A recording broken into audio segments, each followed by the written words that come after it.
Hi everyone, this is the story of my abusive mother-in-law and my useless husband who never protected me.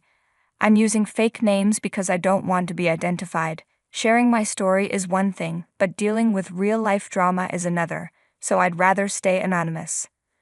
Let's say my name is Peyton, my husband is Grant, and my mother-in-law is Joanne. My grandma, Lily, is the only reason I'm still here today. Let me start from the beginning. Grant was a pretty good boyfriend, and I was deeply in love with him, ready to marry him. So when he proposed, I said yes right away. But after that, everything changed. I started noticing red flags. Grant and his mother were extremely close, and it was clear that Joanne controlled him. Joanne was the one who started causing problems. She lived with us and depended on her son for everything. One day, she came to me with some papers and said, "Peyton, you need to sign these papers right now. It's better for you if you do."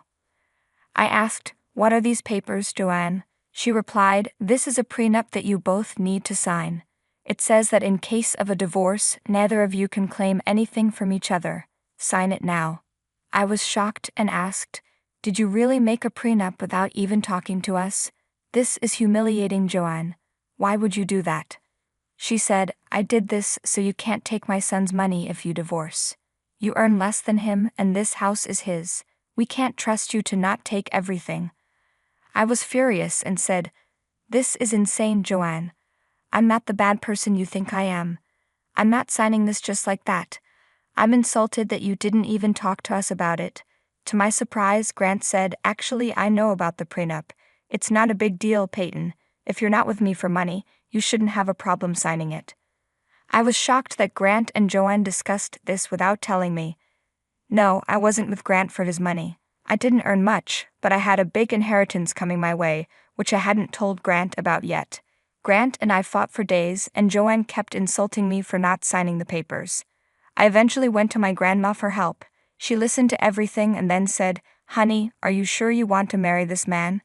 I don't think he's the right one for you. You two aren't even married yet, and he's already making plans with his mother against you." I replied, "It's just this one problem, Grandma. I really love Grant, and he loves me too. I can't imagine marrying anyone else. He's a good man." Grandma said, "If you've made up your mind, then go ahead and sign the prenup. I'll have my lawyer look it over, but I have one request. Never tell them that your grandparents are millionaires. I don't want them to know." I said, "I haven't told them anything yet, Grandma, but why don't you want me to say it?" She replied, "I understand things better than you, Peyton. You're seeing them through rose-colored glasses. Your grandfather and I worked hard to build this fortune, and I don't want anyone taking advantage of you and your money." I assured her, "Grandma, you don't have to worry. I won't tell them anything since you asked me not to. Besides, Grant is a good man, and he'd never do that. If his mother gets out of hand, I'm sure he'll protect me." But I was wrong. Grant turned out to be a horrible man, and his mother was even worse than I knew. I gave in and signed the prenup, and later realized it was a wise decision. As soon as we got married, Joanne started to abuse me regularly. Even after signing the prenup, she verbally and sometimes physically abused me. I'm too ashamed to talk about everything she did, but there's one incident I need to share because it was the turning point in my marriage. One day, after I got home from work, Joanne stormed into my room with a smirk on her face. She handed me a big bag of clothes and demanded that I wash them. I didn't protest because I was used to her behavior. I knew that if I refused, she'd tell Grant, and they'd both verbally abuse me. It was routine. So I picked up the heavy bag even though it was hard for me. While I was walking down the hall, Joanne tripped me and I fell. I hurt my ankle and screamed in pain. Joanne just laughed and walked away. After putting some ice on my ankle, I called Grant and told him, "Grant, I fell and hurt my ankle. Your mother tripped me today." I had taken her abuse for a long time and finally told Grant, "You need to do something. She's crossed the line." But Grant didn't believe me. He said, "Don't make up lies about Mom, Peyton. She would never do something like that. You just want her out of the house and don't want to do your chores. Stop lying and trying to defame her." I pleaded, "I'm not lying, Grant. Please believe me." But he replied, "Don't waste my time, Peyton. Go back and do the chores Mom gave you. I don't want to hear another complaint." Then he hung up on me. Grant never stood up for me and always acted like I was the problem. I usually kept quiet because I didn't want him to leave me. But this time, I'd had enough. I just couldn't take it anymore. I was secretly seeing a therapist with my grandma's help, and their abuse was becoming too much to handle. It was then that I realized I needed to get out. To make things worse, Joanne sent me nasty texts, saying I deserved what she did and that Grant would never speak against her. I was furious and decided I needed revenge. The opportunity came when my grandma passed away. I was heartbroken but relieved because she had been in a lot of pain. I stayed strong, knowing she was finally free and reunited with my granddad. Grant didn't help me at all when my grandma died. He didn't even show up to the funeral, but when he found out I inherited $250 million, he was in shock and suddenly started being extra nice to me. When we got home the next day, another surprise was waiting for me. Joanne was at the foot of my bed, looking unusually sweet. It was creepy to find her in my room, watching me while I slept. I couldn't believe what was happening. I asked, "What are you doing here, Joanne? No one told me you were coming today, and why were you staring at me while I was sleeping? That's really creepy." She replied, "Oh, I came early to help you with the chores. I made you some tea, and it's right beside your bed. I know how much you love tea, so I got a special batch for you." I said, "You still haven't answered why you were in my room while I was sleeping. It's honestly creepy, Joanne." She said, "I was trying to massage your feet, Peyton. I know you hurt your feet carrying my laundry that day. They must be so sore, so I thought I could massage them for you." I was shocked and said, "You literally tripped me that day, Joanne. How dare you come here and try to massage my feet? Don't you have any shame?" She brushed it off, saying, "Oh, don't be so dramatic. It was an honest mistake.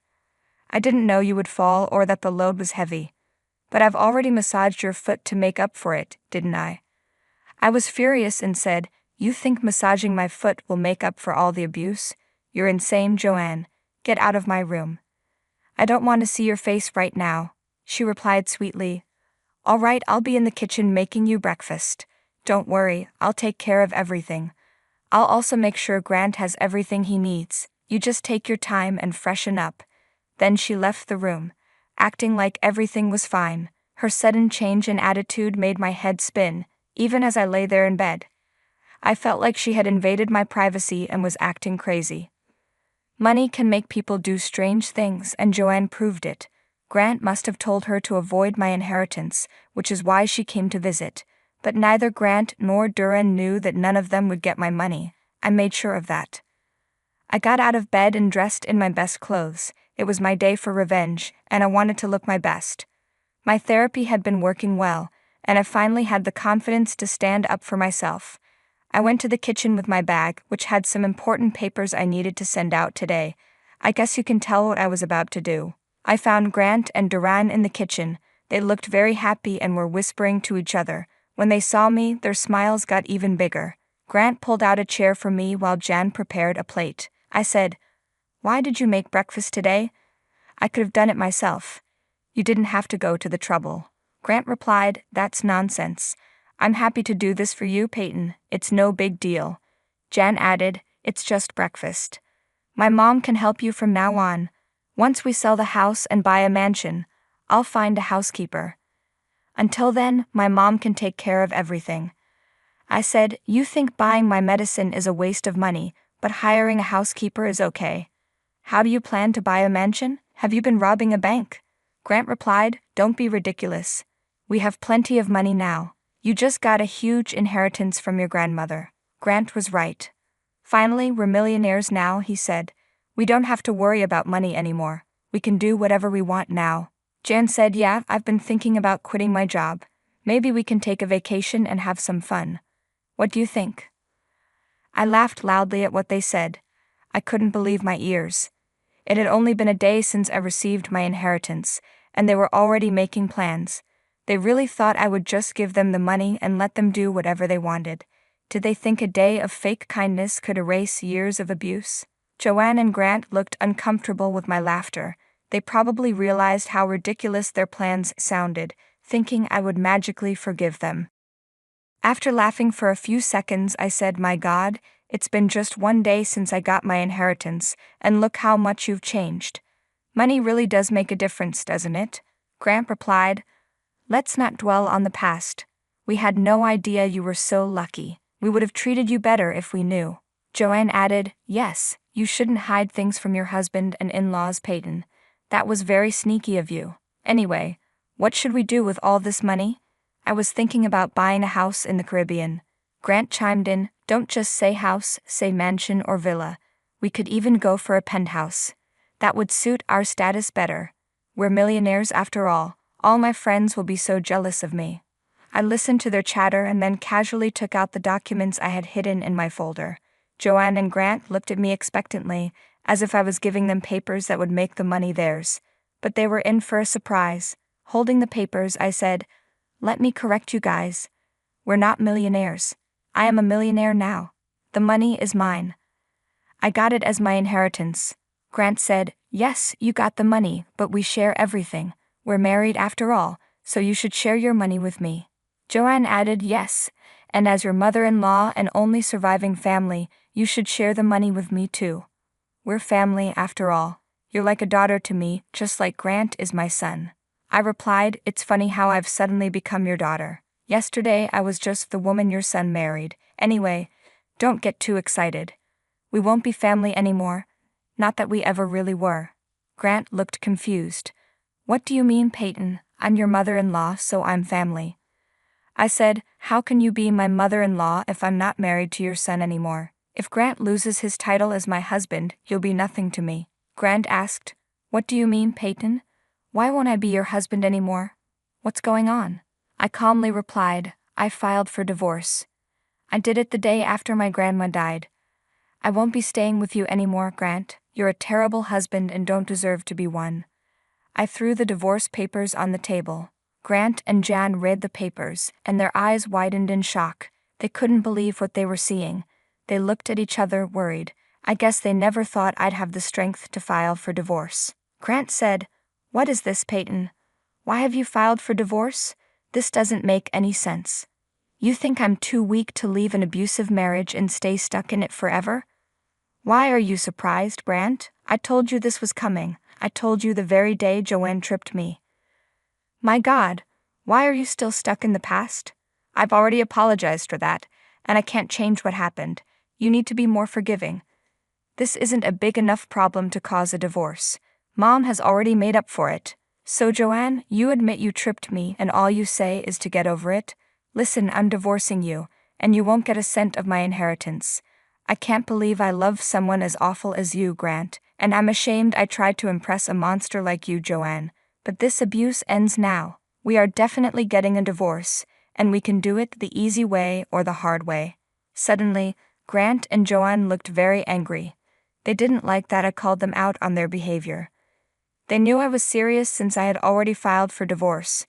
It wasn't a threat to get what I wanted. I meant it.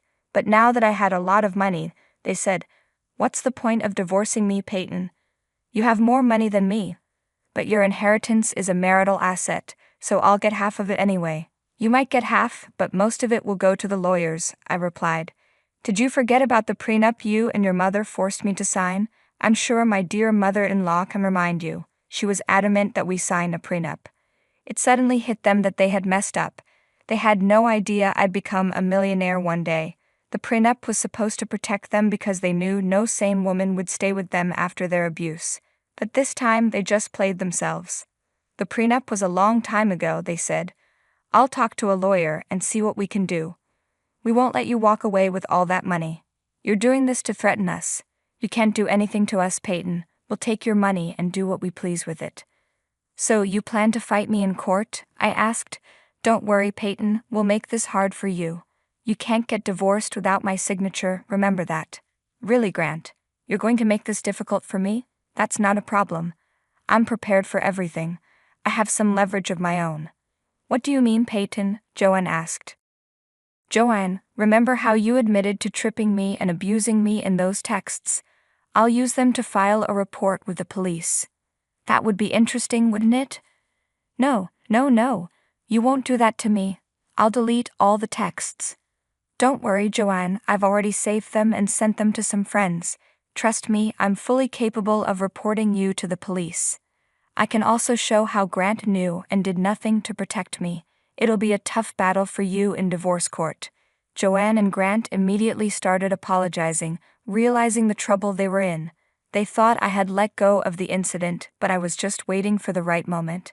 Now, Joanne and Grant were in deep trouble and didn't know what to do. I took the divorce papers and left the house, planning to collect my things the next day. Grant and Joanne tried to stop me, saying, "Don't walk away from us, Peyton. Let's sit and talk about this. We can handle the situation like adults without making any rash decisions." "Where will you go anyway? Let's talk about it." "I'm moving into my grandmother's house. It's already in my name. I'll be living there while waiting for Grant to decide on the divorce. I'm taking the papers with me so you can't damage them and make me file again. As for my things, I've taken pictures of everything, so don't even think about damaging or getting rid of anything." Grant and Joanne kept trying to stop me, but I had already called a friend who was waiting for me outside. I got into her car and drove off. Grant and Joanne stood at the door, staring at us the whole time. After arriving at my new place, I contacted a moving company to bring my things from the house. In the months that followed, Grant and Joanne tried their best to change my mind. I kept reminding them about going to the cops because Grant didn't sign the divorce papers. Grant did talk to a lawyer, who told him that the prenup was solid and that he had no way out. After being threatened by me multiple times, Grant was forced to sign the divorce papers. He didn't want his mom in jail, and he knew I would never give him another chance. Grant and Joanne are not talking to each other now. Why? Because Grant didn't take the divorce well and started blaming Joanne for causing problems between us. He was sure Joanne was the reason he missed out on being a millionaire. After countless fights, he ended up kicking her out with nothing. Since Joanne lived off Grant's money, she was left homeless and broke. Last I heard, Joanne was in a homeless woman's shelter with no idea what to do. I made sure everyone knew what horrible people Joanne and Grant were, so they were isolated from others. No one talks to them anymore. As for me, I'm enjoying my new life and watching the aftermath. I'm still living at my grandmother's place because it holds sentimental value to me. I donated some of my inheritance to women's help centers and plan to do more. The rest of the money is invested and secured for my future family. I'm still working at my old job because I don't want to sit idle. Life is good so far, and I'm hopeful I'll meet someone who deserves me. You think you can trust family to have your back, but what happens when they're the ones holding the knife? Those words rang hollow in my mind as I stared numbly at the incriminating photos strewn across my desk. Pictures of my younger sister Alina and my boyfriend Jamie, intimate moments captured that shattered my world into pieces. "How could you do this to me?" I asked hoarsely, tears streaming down my cheeks as Jamie shifted uncomfortably in front of me. Alina simply smirked. "Did you really think he could ever be fully satisfied with someone as dull and boring as you, sis? Jamie deserves excitement in his life, something you've never been able to provide." The venom in her words stung, made worse by Jamie's refusal to meet my eyes. My creative passion as a graphic designer used to energize him, or so I thought. But Alina's magnetic charm had clearly seduced him. I was 28 years old, established in my career, and thinking I had the perfect life in our big city. Meanwhile, Alina at 24 had always seethed with jealousy at my accomplishments, masking it behind a dazzling smile. "This has to stop right now," I stated firmly, trying to regain some semblance of control. "Jamie, we're through. And you, Alina, get out of my apartment. I never want to see your face again." Jamie opened his mouth but seemed to think better of it. Without a word, he turned and left, the slamming door an exclamation point on our now shattered relationship. Alina just laughed derisively. "Oh, Brenna, always trying to be the principled one. Without me, you'd be completely alone in this world. Deep down you know you need me more than I need you." I looked at her with a mix of heartbreak and disgust. This was my own flesh and blood, someone who was supposed to have my back. But her callous betrayal cut deeper than any wound. Grabbing my purse, I pushed past her towards the exit. "I'm going to stay at a hotel tonight. Don't be there when I get back tomorrow to collect my things." "Running away again?" she taunted. "Just like when we were kids." I tuned out her voice, her toxic words no longer able to draw a reaction. My life as I knew it lay in ruins, but I would rebuild from the ashes. Starting now, Alina was dead to me. The next day I returned to an empty apartment, just as I had demanded. As I packed my belongings, Jamie's discarded shirts and Alina's makeup stained the space that was once my sanctuary. I knew in that moment nothing would be the same.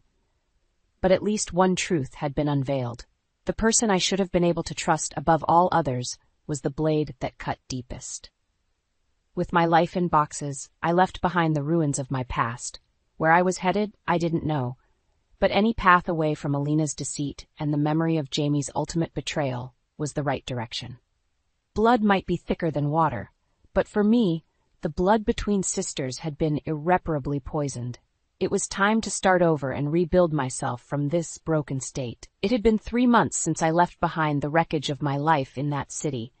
The stabbing pain had subsided into a dull ache, but I couldn't shake the bitter taste of betrayal from my mouth. I had settled into a cozy studio apartment and secured a freelance graphic design gig to keep me afloat. At least work provided a temporary escape from dwelling on Alina's treachery and Jamie's unfaithfulness. Then one evening my phone rang with an eerily familiar number. Against my better judgment, I answered tentatively. "Hello? Brenna?" My traitorous sister's sickly sweet voice oozed through the line. "It's me, Alina. I've been trying to reach you." My grip tightened on the phone. "What do you want? I have nothing left to say to you." "Please, you have to hear me out," she pleaded, her tone dripping with feigned remorse. "Jamie was just a horrible mistake.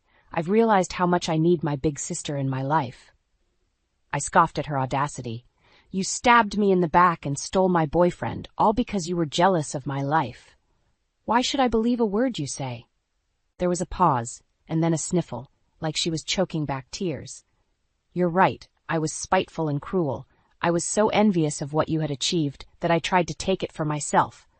I've hit rock bottom, Brenna. I have nowhere else to turn." The remorseful act was almost convincing, but then I remembered the smug satisfaction on her face as she revealed the sordid affair. "Save your crocodile tears," I snapped. "You chose to betray me, and now you have to live with the consequences. Don't contact me again." I went to hang up, but her panicked voice burst through. "Wait, I'm pregnant, and the baby is Jamie's." Those words landed like a sucker punch to the gut. I drew in a shaky breath, my mind spinning. "You're lying," I managed weakly. "This is just another one of your manipulative games." "I swear on Mom and Dad's graves," she said, deadly serious now. "I need your support, Brenna. You're all I have left in this world. Please."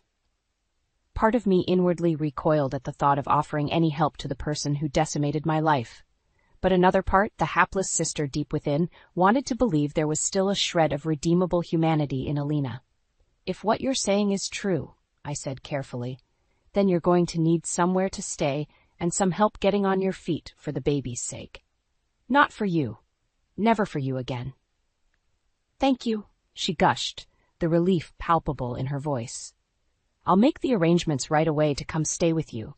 You won't regret this, I promise." I doubted those words, but I'd take solace in being able to keep my unforgivable sister at a distance while ensuring her child didn't suffer for her sins. As I hung up, an uneasy knot twisted in my gut. Deep down, I feared that allowing Alina back into my world, even peripherally, was a recipe for future disaster. But I owed it to that innocent baby to try to rein in its conniving mother. If she burned me again, there would be no more second chances. The bridge would be burned for good this time. Only then would I be free from the heavy burden of the sister I once loved, but now loathed. Against my better judgment, I agreed to let Alina stay with me until she got back on her feet. 3 days later, there was a knocking at my door. I steeled myself and pulled it open to see Alina standing there, her bump clearly visible beneath a tight maternity dress. She brushed past me without a word, suitcases in tow. "I've converted the den into a little nursery area for you," I said stiffly. "The couch pulls out to a bed." Alina shrugged as she dropped her bags. "I guess this place will have to do for now." Her dismissive tone immediately put me on edge. Over the next few weeks, the tension was suffocating. Alina insisted on having friends over frequently to my tiny apartment, drinking wine and gossiping loudly while I tried to get work done. I felt like an intruder in my own home. One evening, I finally snapped as a raucous group spilled out of the den, clouds of smoke entering my bedroom. "Get these people out of my apartment now!" I barked at Alina, who was cradling her belly as she took a long drag from a cigarette. She feigned an innocent look. "We're just having a little fun, Brenna. You need to learn to lighten up." That smug, infuriating look on her face, it was too much. I had dealt with her endless insults and violations of my boundaries, all for the sake of that unborn child. But enough was enough. "Get out," I said, struggling to contain the rage boiling inside me. "I should have never let you back into my life." Alina sneered, stabbing her cigarette into an ashtray. "What? You'll throw a pregnant woman out on the streets? That's low, even for you." Her friends murmured in shock, already painting me as the villain in this encounter they had witnessed. "After everything you've done to me?" I fired back, tears welling in my eyes. "You have the audacity to take zero accountability and act like the victim here?"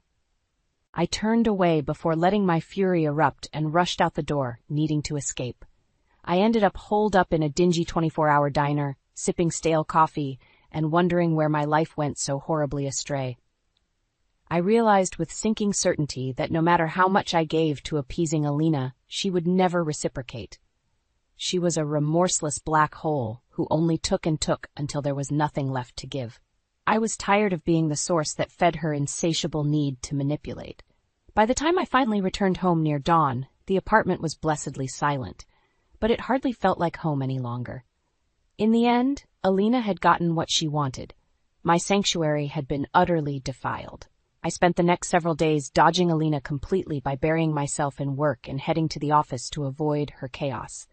Then one day, I got a notification that I had been evicted from my apartment due to the constant partying and noise complaints.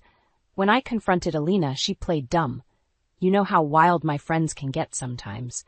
I tried to keep it under control, I swear. She had undermined me once again, this time destroying my living situation through neglect and irresponsibility. Alina had won, confident that I would never actually make her leave, as her due date grew closer. But the isolation and despair of losing my home validated what I already knew. I was better off alone than continuously being tormented by my own sister's venom. With nothing left to lose, it became startlingly clear what I had to do next. I would make Alina pay dearly for her multitude of sins against me. Once and for all, she needed to atone for the trail of misery she had unleashed. An idea began formulating in my mind, a deliciously devious plan to strip away that smug facade and make her feel the ultimate consequences. Revenge would be mine. After being evicted from my apartment, I had no choice but to crash with a friend while I got back on my feet. Alina had found a place to stay as well, though I made it clear I wanted zero contact with her unless it involved the baby.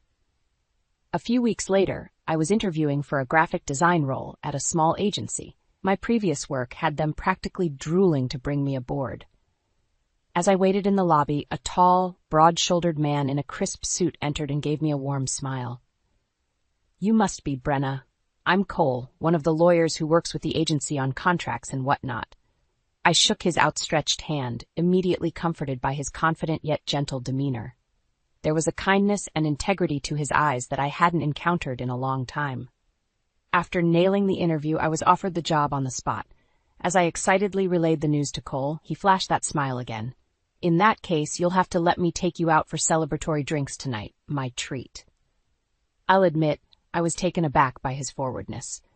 But after everything with Alina and that snake Jamie, it was also refreshing to be direct and let intentions be known instead of dealing with mind games. "You know what? I'd like that," I replied with a sly grin. We ended up in a dive bar trading stories from our checkered pasts, with Cole being surprisingly open about overcoming a gambling addiction in his 20s. For my part, I gave him the carefully redacted version of my tale, avoiding any mention of Alina's treachery.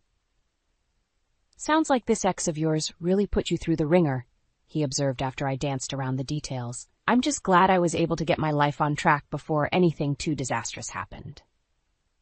Something about Cole's soothing presence and words of encouragement left me longing to finally unburden the full truth I had been carrying alone for months.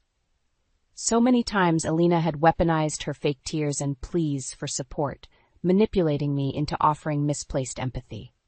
But gazing into Cole's earnest eyes, I sensed I could finally confront those demons head-on without fear of exploitation.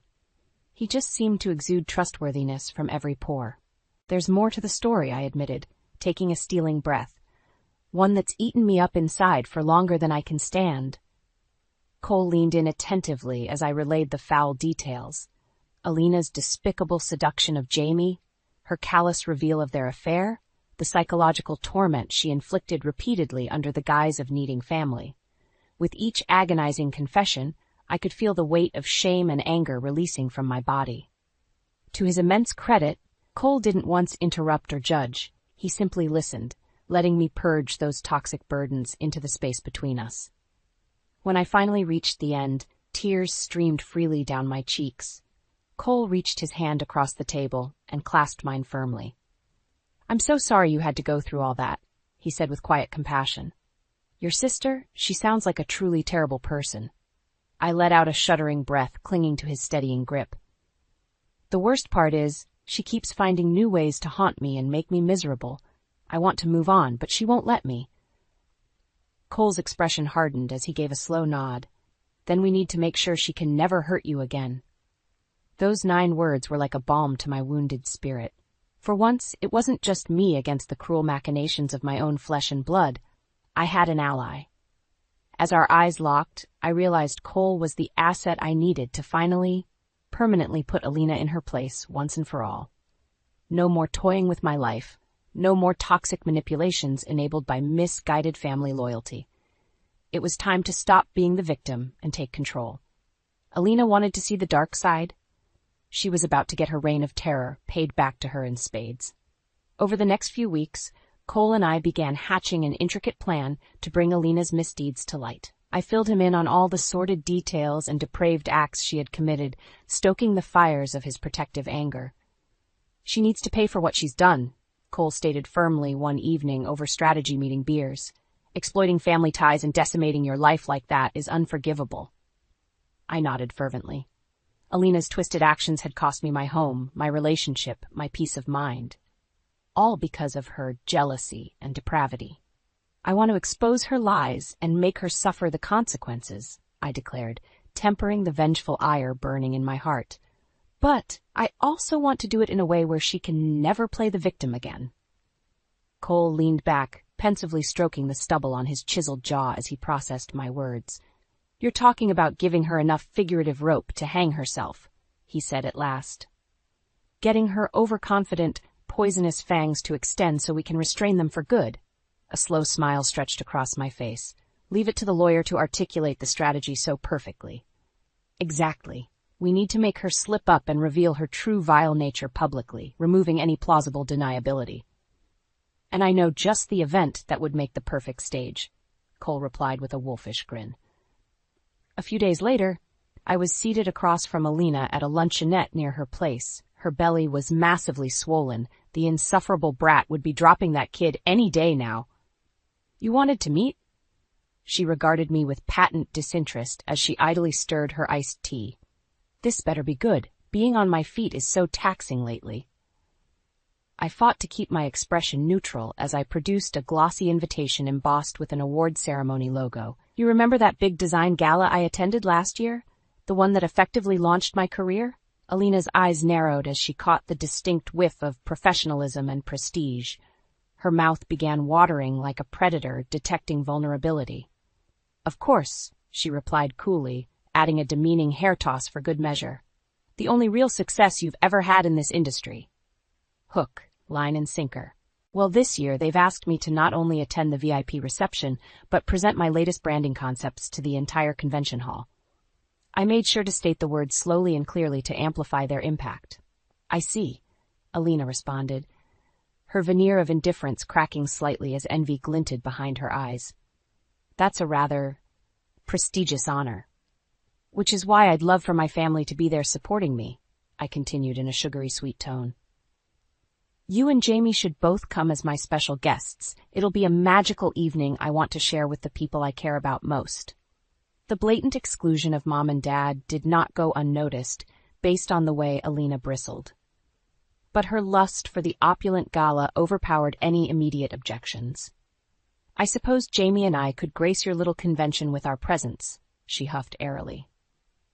After everything we've been through, the least you can do is dedicate your career highlight to making it up to us. I smiled inside at those words and her telling choice of the possessive pronoun, us. As if Jamie was still her depraved courtier, the infatuated ex who had turned his back on me for Alina's talons. It's a date, then, I replied in sugary tones. I'll have the +1 tickets waiting for you both under guest of honor.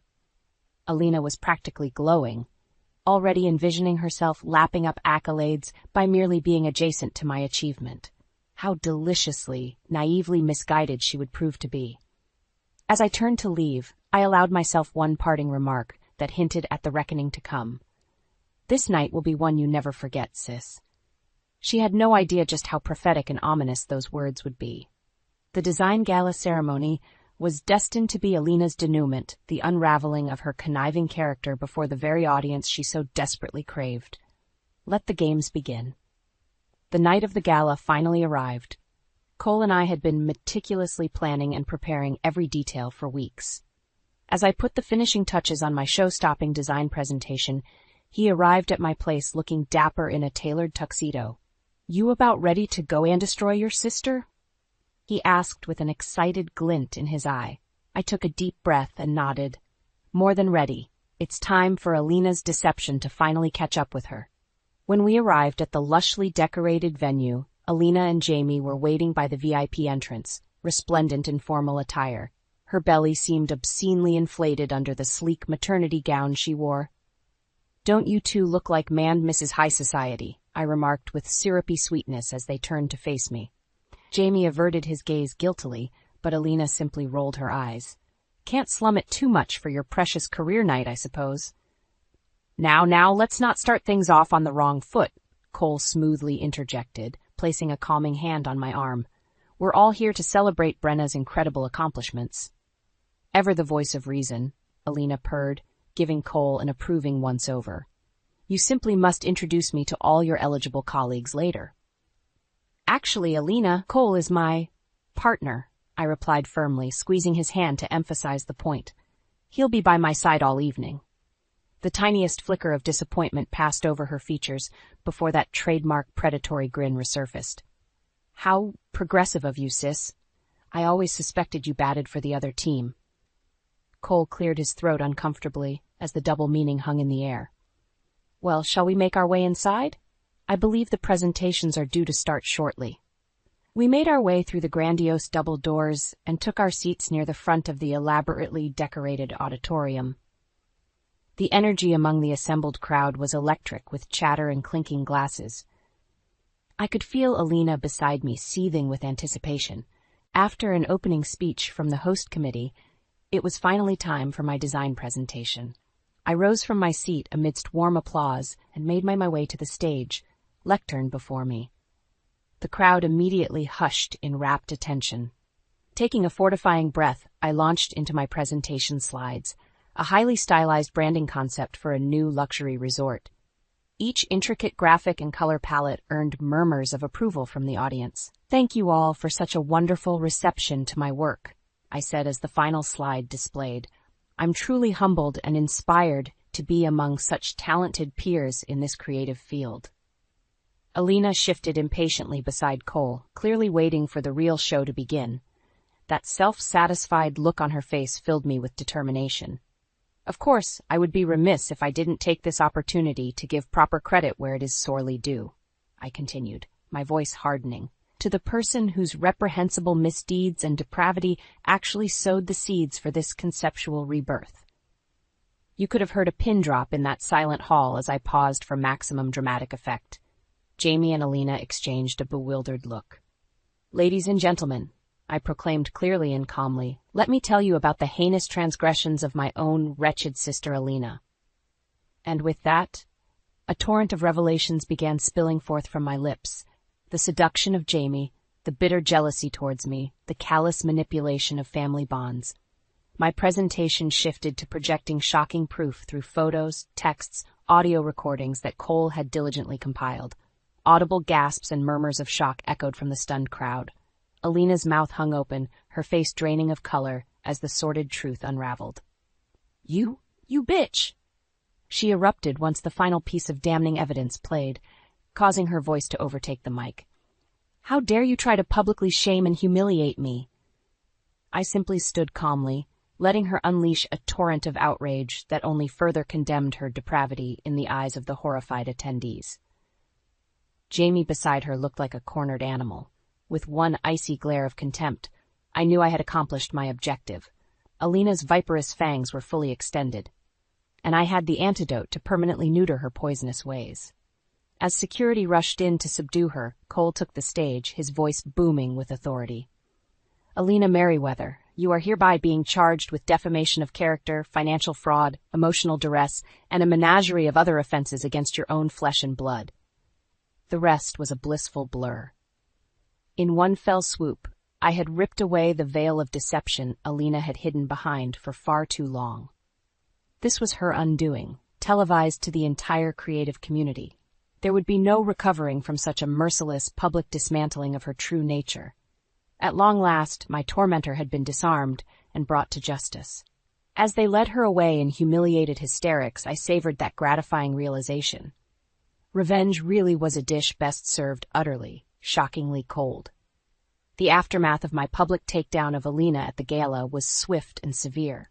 In the days that followed, a veritable firestorm erupted across social media and the creative industry. Influential designers, artists, and peers I had looked up to for years took to their platforms to excoriate Alina's abhorrent actions and deceitful behavior. The vitriol was scalding, emboldened by the undeniable proof I had showcased. Jamie, clearly expecting to slink away from the carnage unscathed, instead found himself just as vilified. People couldn't fathom how he could betray me in such a craven manner with my own flesh and blood. What separation was too low to stoop? As for Alina, well, let's just say her phone kept ringing with notifications of friends, colleagues, and employers alike distancing themselves at light speed. Her vain pursuit of social status and prestige spectacularly imploded in her face. I watched it all unfold like a solemn observer, sipping coffee in my apartment with Cole's reassuring presence beside me. He squeezed my hand as each fresh wave of backlash rippled outwards. No one can refute the truth of what you exposed, he said quietly. The whole world can see Alina for the toxic, soulless person she truly is. I released a deep, cathartic sigh, feeling lighter than I had in what felt like an eternity. All this time spent suffocating under her manipulative grip, and now she's the one reaping the total alienation she deserves. A slight smile played across Cole's lips. That's not all the reaping she has in store. A few days later, Alina appeared at my apartment, her disgraceful fall from grace punctuated by haggard eyes and disheveled hair. The slightest swell of her belly served as a malignant reminder of her cardinal sin against me. Happy now? She spat before I could utter a word. You've completely devastated my life and career, all for some pathetic bid at revenge. I rose calmly from the couch, straightening my spine to face her. I should have done this a hell of a lot sooner. You brought this on yourself with your repugnant actions and inability to feel any shred of remorse.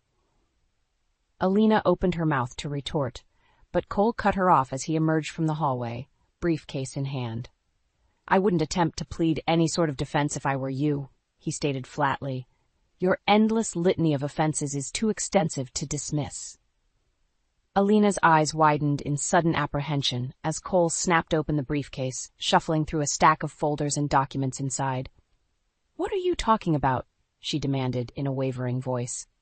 Oh, did Brenna conveniently leave out the minor matter of the criminal proceedings we've initiated? Cole replied with a sardonic grin. Because in addition to the severe professional and societal fallout, you're also being pursued legally for your misdeeds. With deft precision, Cole began reciting an exhaustive list of charges. Financial fraud, defamation of character, emotional distress, harassment. The sheer number was dizzying. For each transgression, he brandished documented evidence in the form of bank statements, email trails, even voice recordings of her vindictive ravings. Throughout the surgical dressing down, Alina's countenance progressively drained of its former arrogant bluster. By the time Cole reached the end, her lower lip trembled and eyes glistened with impotent rage. You can't be serious? Over what, some juvenile sisterly feuding? Cole's expression hardened like steel. Over you inflicting permanent psychological devastation through repeated, calculated abuses towards your own family. Quite serious charges, I'd say. Alina said nothing, her mouth working soundlessly as the gravity of her predicament crashed down upon her. In a twisted way, I almost pitied the sniveling state she now found herself reduced to. The mighty really had fallen. "Get out of my home," I said in a toneless murmur. "I never want to see your wretched face again after what you've put me through." With that parting shot, Alina seemed to dissolve into a pathetic puddle of self-loathing and humiliation. She skulked from my apartment without another word, having no fight or survival instinct left after her vile soul had been extracted so ruthlessly. I turned and embraced Cole, nestling into the crook of his strong shoulder as the door clicked shut behind Alina's exit. At long last, the demon had been fully, permanently exorcised. I could breathe freely again, without her cancerous presence polluting my existence. As a new dawn rose, I reveled in the first day of reclaiming my life wholly on my own terms. Revenge could never be sweeter than this long-coveted liberation. With Alina forcibly extricated from my life, the world suddenly seemed brighter, the air crisper. Like a cancer in remission, the toxic malignancy that was my sister had been cut out, allowing healing to finally take root. In the weeks that followed her shameful departure, the fallout from my exposé at the gala continued rippling outwards in destructive waves. Alina found herself persona non grata in every professional circle, her reputation irreparably sullied. She was terminated from her posh marketing job after a tidal wave of outraged emails and calls overwhelmed the company's HR department. Self-inflicted pariah status ensured she was blacklisted from any other opportunities in the future. The legal ramifications were even more severe.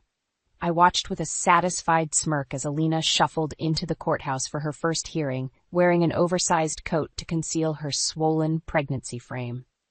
The once radiant beauty had withered into a haggard, downtrodden shadow.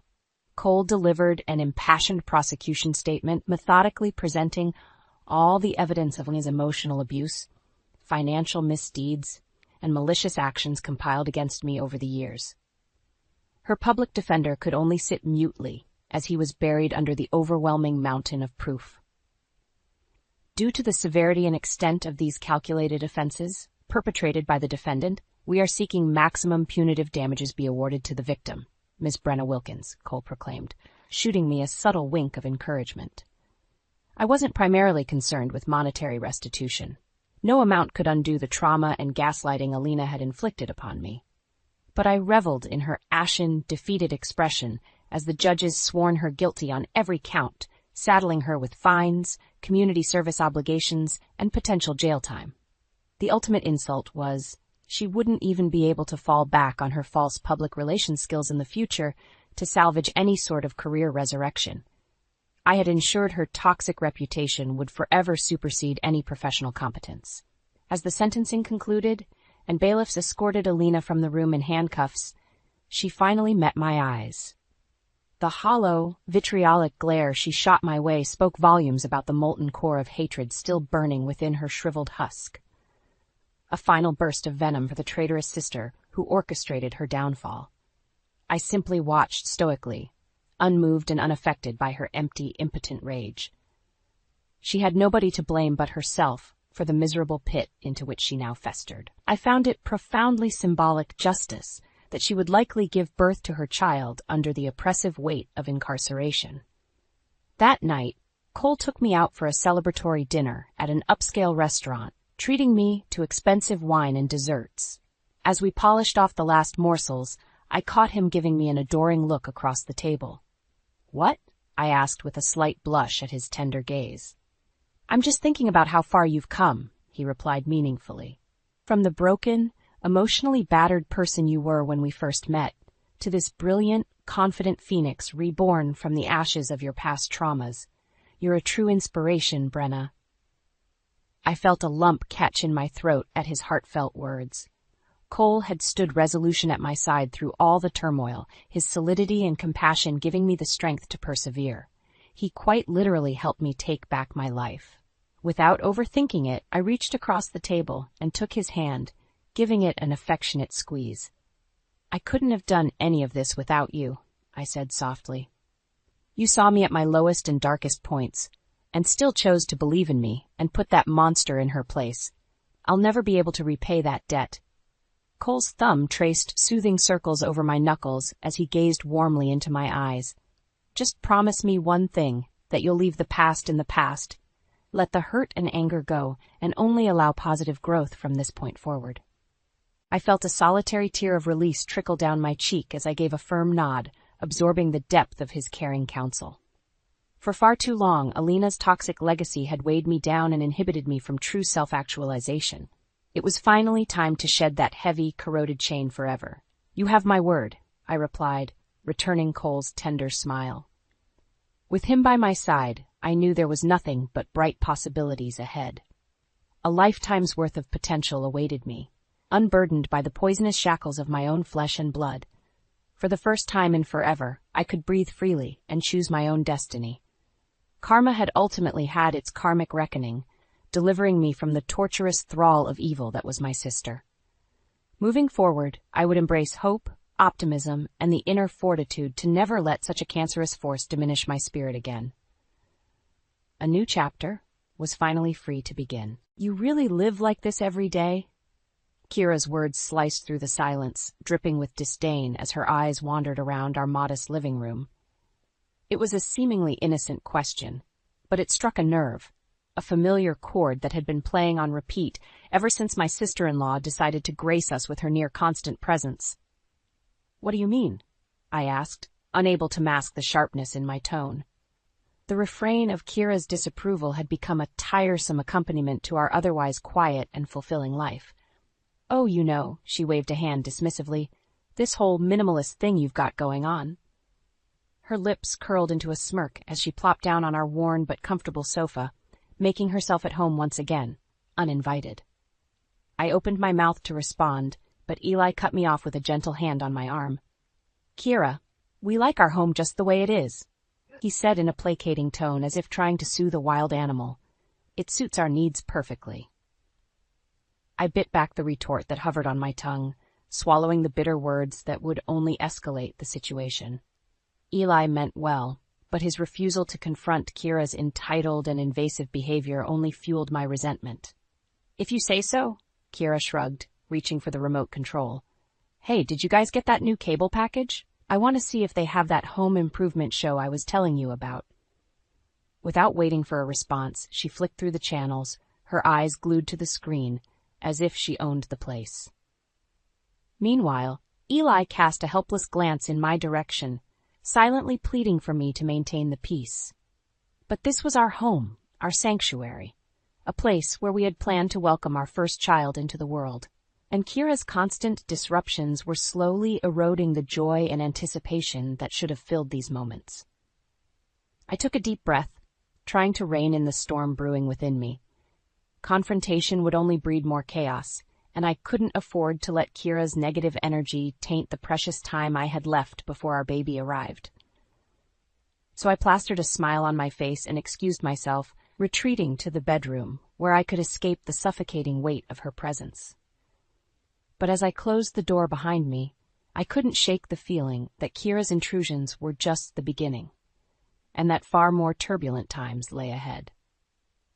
Kira's visits became increasingly frequent, coinciding with every significant milestone in my pregnancy. As my belly swelled with life, her presence seemed to suffocate the joy that should have surrounded this miraculous time. "Oh, good, you're here," Kira exclaimed one afternoon as she barged through the front door, her usual greeting devoid of any genuine warmth. I was worried I'd missed the big event. "Kira, what are you talking about?" I asked, confusion mingling with the all-too-familiar dread that knotted my stomach whenever she appeared unannounced. "The baby shower? Of course." She rolled her eyes as if I were being deliberately obtuse. "I assumed you'd be having one, you know, to celebrate and get all the essentials for the little bundle of joy." I stared at her, dumbfounded. "We're not having a baby shower. Eli and I decided we'd rather keep things low-key and intimate." "Low-key?"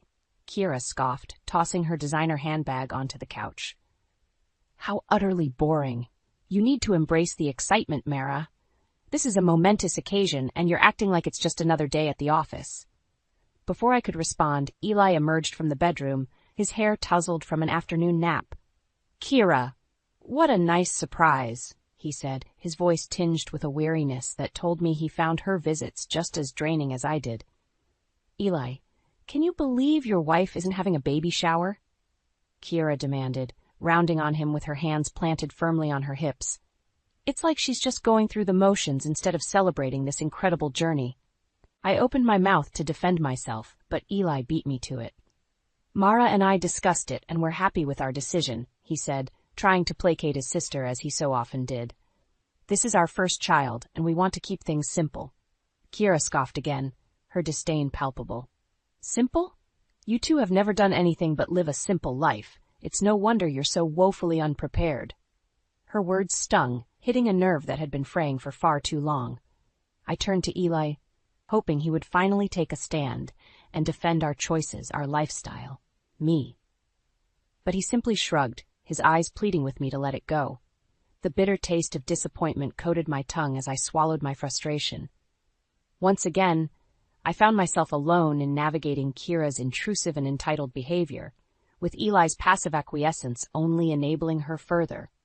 As Kira prattled on about the lavish event she would have planned, had she been in charge, I felt a wall solidifying between Eli and me, a barrier constructed brick by brick, with each dismissal of my concerns and each failure to confront his sister's disrespect. And in that moment, I knew our quiet, fulfilling life would never be the same. Morning sickness had become a cruel companion, sapping my energy and leaving me nauseous and drained. As I lay curled up on the couch, trying to find solace in the quiet stillness of the house, the shrill sound of the doorbell shattered the fragile peace. "I'll get it," Eli called from the kitchen, his voice already tinged with resignation. I knew that tone. It meant only one thing. Kira had arrived unannounced yet again. "Mara?" Eli's voice rang out, confirming my suspicions. "Kira is here."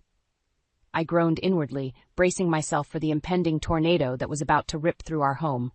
"Just tell her I'm not feeling well," I called back, hoping against hope that, for once, Kira might show a shred of consideration, but my plea was met with silence, followed by the unmistakable sound of Kira's voice, grating and intrusive as ever. "Mara, are you still wallowing on that couch?" she chided as she swept into the living room, her presence instantly suffocating.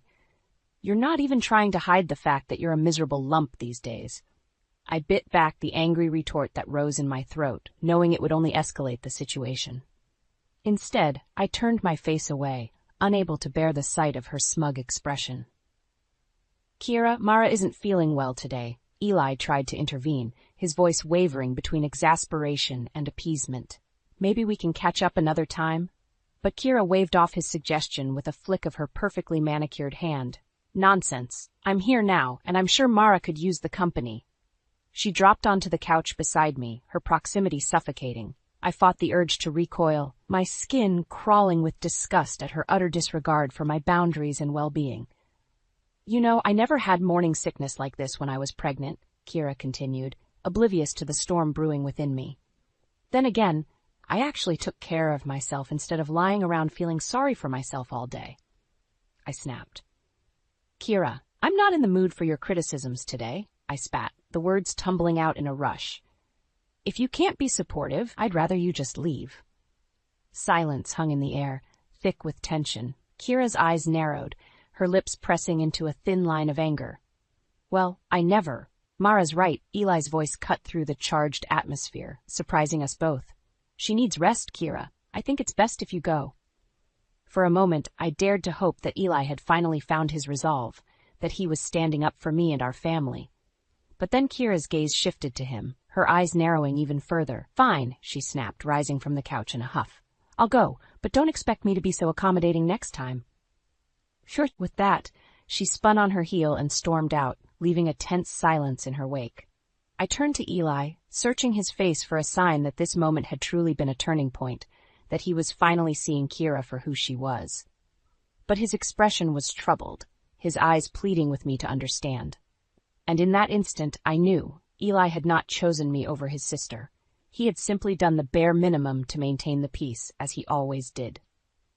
As disappointment and resignation washed over me, I realized that the true tipping point had not been Kira's behavior, but Eli's continued failure to defend me and our family. And in that moment, I knew that something had to change, before Kira's toxic presence destroyed us all. The voicemail from Kira was the final straw. Her shrill voice, dripping with disdain, announced yet another unannounced visit, as if our home were her personal playground and our boundaries mere suggestions to be ignored. I stared at my phone, anger and resentment burning through me like wildfire. I had endured Kira's intrusions, her blatant disrespect, and her toxic presence for far too long. And Eli's failure to stand up for me, to protect our family, had only emboldened her entitled behavior. Enough was enough. I sprang into action, moving through the house with a newfound determination. I emptied the pantry, the cabinets, the refrigerator, stripping them bare until only the barest essentials remained. Kira wanted to treat our home like her personal domain. Fine, let her experience the true consequences of her actions. As I worked, my mind raced with the knowledge that I couldn't stay here, couldn't continue to subject myself to this constant onslaught of disrespect and disregard. I needed space, a sanctuary away from Kira's toxic presence, a place where I could breathe, regroup, and strategize my next move. I quickly packed a bag, grabbing only the essentials. There was no time to dwell on sentiment or attachment. This was survival, a desperate bid to preserve my sanity and protect the well-being of my unborn child.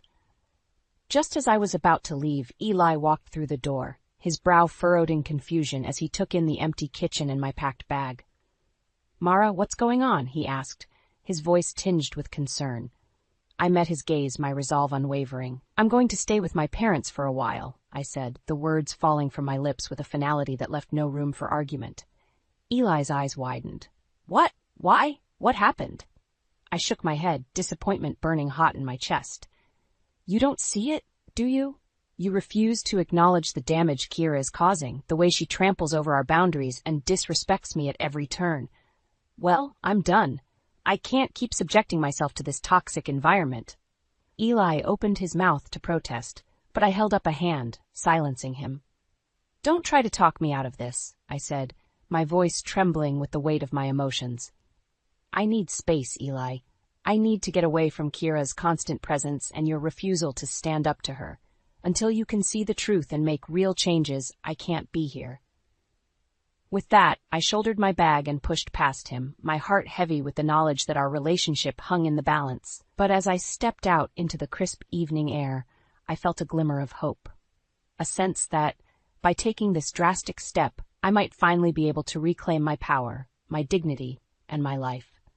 And if Kira thought her intrusions had been disruptive before, she had no idea what was in store. The game had changed, and I was no longer playing by her rules. As the familiar sights of my childhood hometown rolled past the car window, I felt a weight lift from my shoulders. This is what I needed, a sanctuary away from Kira's toxic presence, a place to regroup and regain my strength. "Mara, honey, are you sure about this?" My mother's gentle voice broke the silence, her eyes filled with concern. I took a deep breath, steeling my resolve. "Yes, Mom. I can't keep living like this. Kira's behavior has become unbearable, and Eli refuses to stand up to her. I need space to think, to figure out my next move." My father's grip tightened on the steering wheel, his jaw clenched. "That sister of his has always been a piece of work," he grumbled. "I never understood why Eli couldn't see her for who she really is." "It's like she has him under some kind of spell," I sighed. "No matter how much she disrespects me or tramples our boundaries, he just lets it happen, as if keeping the peace with her is more important than protecting his own family." The disappointment in my voice was palpable, and my mother reached across the console to give my hand a comforting squeeze. "Well, you did the right thing by getting away," she said firmly. "Let Eli deal with the consequences of his sister's behavior for a change. Maybe then he'll finally see the light." As we pulled up to my parents' cozy bungalow, a small flicker of hope ignited within me. Maybe this was exactly what Eli needed, a wake-up call. A taste of the chaos and strain that Kira had inflicted upon our lives for far too long. Without me there to act as a buffer, to absorb the brunt of her demands and disrespect, Eli would be forced to confront the full weight of Kira's entitled nature. And perhaps, just perhaps, That experience would finally open his eyes. "Come on, let's get you settled," my dad said, breaking me from my thoughts. "We've got your old room all ready for you." As I stepped into the house, the familiar scents and sounds enveloped me like a warm embrace. This is what I needed, a safe haven, a place to gather my strength and formulate a plan. Because I couldn't stay away forever. Sooner or later, I would have to return and face the consequences of my actions. But when I did, I would be ready to draw a line in the sand, to demand the respect and boundaries that Kira had so blatantly disregarded. And this time, I wouldn't be alone.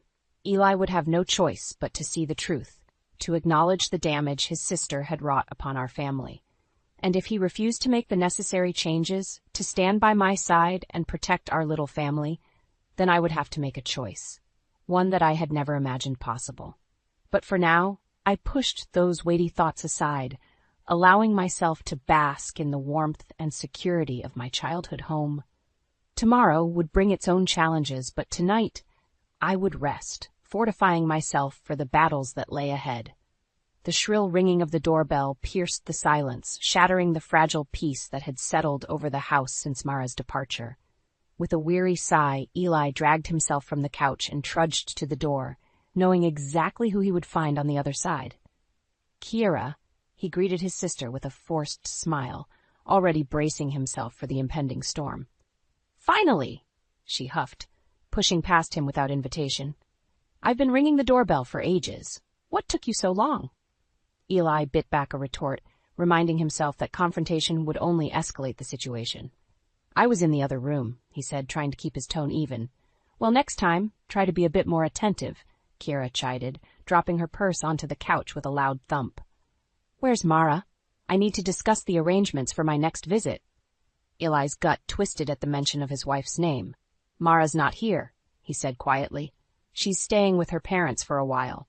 Kira's perfectly sculpted brows shot up in surprise. "What? Why on earth would she do that?" Eli swallowed hard, the weight of his failure pressing down upon him like a physical burden. "She needed some space," he admitted, unable to meet his sister's piercing gaze. "Space?" Kira scoffed. "From what? Her perfect little life? She's just being dramatic as usual." Eli clenched his jaw, her words reigniting the embers of resentment that had been smoldering within him since Mara's departure. "She needed space from you, Kira," he blurted out, the truth tumbling from his lips before he could stop it. Silence hung in the air, thick with tension. Kira's eyes narrowed, her lips pressing into a thin line of anger. "Excuse me?" Eli took a deep breath, steeling his resolve. "Mara couldn't handle your constant intrusions anymore. Your disrespect for her boundaries, your complete lack of consideration, it became too much." Kira's face flushed with indignation. "How dare you speak to me like that? I'm family, Eli. I have every right to be here, to be involved in your lives." Eli shook his head, anger and frustration bubbling up within him. "No, Kira, you don't. Not when you treat our home like your personal playground, not when you trample over Mara's wishes and make her feel disrespected in her own house." Kira opened her mouth to protest, but Eli held up a hand, silencing her. "You've been nothing but a hindrance, Kira, a constant source of stress and chaos, and I've been too blind to see it." As the words tumbled out, Eli felt a weight lifting from his shoulders, a burden he hadn't even realized he'd been carrying. Confronting Kira, standing up to her entitled behavior, it was long overdue. "Well, if that's how you feel, then maybe I won't come around as often," Kira snapped, grabbing her purse and storming towards the door. Eli watched her go, a strange sense of relief washing over him. For the first time in a long time, he felt as though he could breathe, as though the suffocating weight of Kira's presence had finally been lifted. But as the silence settled over the house once more, a new realization began to dawn on him. Mara had been right all along. She had seen the truth, had tried to make him understand the damage Kira was causing. And he had failed her, time and time again, choosing to maintain the peace rather than protect his own family. As the full weight of his negligence crashed over him, Eli felt a surge of determination. He couldn't undo the past, but he could make amends. He could prove to Mara that he was finally ready to stand by her side, to fight for their family and the life they deserved. With renewed purpose, Eli began to assess the chaos that Kira had left in her wake. The empty fridge, the cluttered living room, the trail of demands and complaints. It was a harsh reality check, a glimpse into the daily struggles that Mara had endured for far too long. As he worked to restore order to their home, Eli's resolve grew stronger with each passing minute. He would not fail Mara again. He would show her, through his actions and his unwavering support, that he was ready to be the partner she deserved. And when she finally returned, he would make things right, no matter what it took. The sound of a car pulling into the driveway jolted me from my thoughts. I peered through the living room window, my heart leaping into my throat as I recognized my parents' familiar sedan. The moment of truth had arrived. I steeled myself, taking a deep breath as the front door swung open. Mara stepped inside, her eyes immediately finding mine. For a moment, we simply stared at one another, the weight of all that had transpired hanging heavy in the air. "Mara," I began, my voice thick with emotion. "I'm so sorry." She blinked, surprise flickering across her features. "Sorry? For what exactly?" I ran a hand through my hair, struggling to find the right words. "For everything. For not seeing the truth. For not standing up to Kira and protecting you. Protecting our family." Mara's expression hardened, her jaw clenching. "It's a little late for apologies, Eli. I begged you to intervene, to put an end to Kira's disrespect and entitlement. But you just let it happen, over and over again." Her words stung, but I knew I deserved them. "You're right. I was blind and I failed you in the worst way. But I promise you, Mara, my eyes are open now. I finally see the damage Kira was causing, the stress and chaos she inflicted upon us." "Oh, really?" Mara's voice dripped with skepticism. "And what exactly opened your eyes?" I took a deep breath, knowing that the truth would be difficult to hear. "After you left, Kira came over, as belligerent and entitled as ever. She couldn't understand why you needed space, why you felt the need to get away from her constant intrusions." Mara's eyes widened, and I pressed on, determined to lay everything bare. I couldn't hold back any longer. I confronted her, told her the truth about how she had trampled over your boundaries and made you feel disrespected in your own home. "You stood up to Kira?" Mara's voice was laced with disbelief. I nodded, a sense of shame washing over me. "I know. I should have done it sooner, but better late than never, right?" Mara shook her head slowly, her expression unreadable. "And what did Kira say? How did she react?" I grimaced at the memory. "She was furious, of course. Couldn't handle the truth. She stormed out, said she wouldn't be coming around as much." Mara's lips curved into a humorless smile. "So she threw a tantrum and left, as usual. And you think that's enough? That standing up to her once, after years of enabling her behavior, is going to make everything better?" Her words stung, but I knew she was right. "No, of course not. I know I have a lot of work to do, a lot of trust to rebuild. But I'm ready, Mara. I'm ready to be the partner you deserve, to fight for our family and put you first." Silence hung in the air, thick with tension. Mara's gaze searched mine, her eyes glimmering with a mixture of hope and wariness. "I want to believe you, Eli. I really do. But words aren't enough anymore. You have to prove it to me through your actions and your unwavering support." I nodded, my resolve hardening. "I know, and I will, Mara. I promise you, I will do whatever it takes to make things right between us." Mara's expression softened, just a fraction. "We'll see," she said, her voice laced with a cautious optimism. "But for now, I think it's best if I stay with my parents for a little while longer." It wasn't the outcome I had hoped for, but I knew I had no one to blame but myself.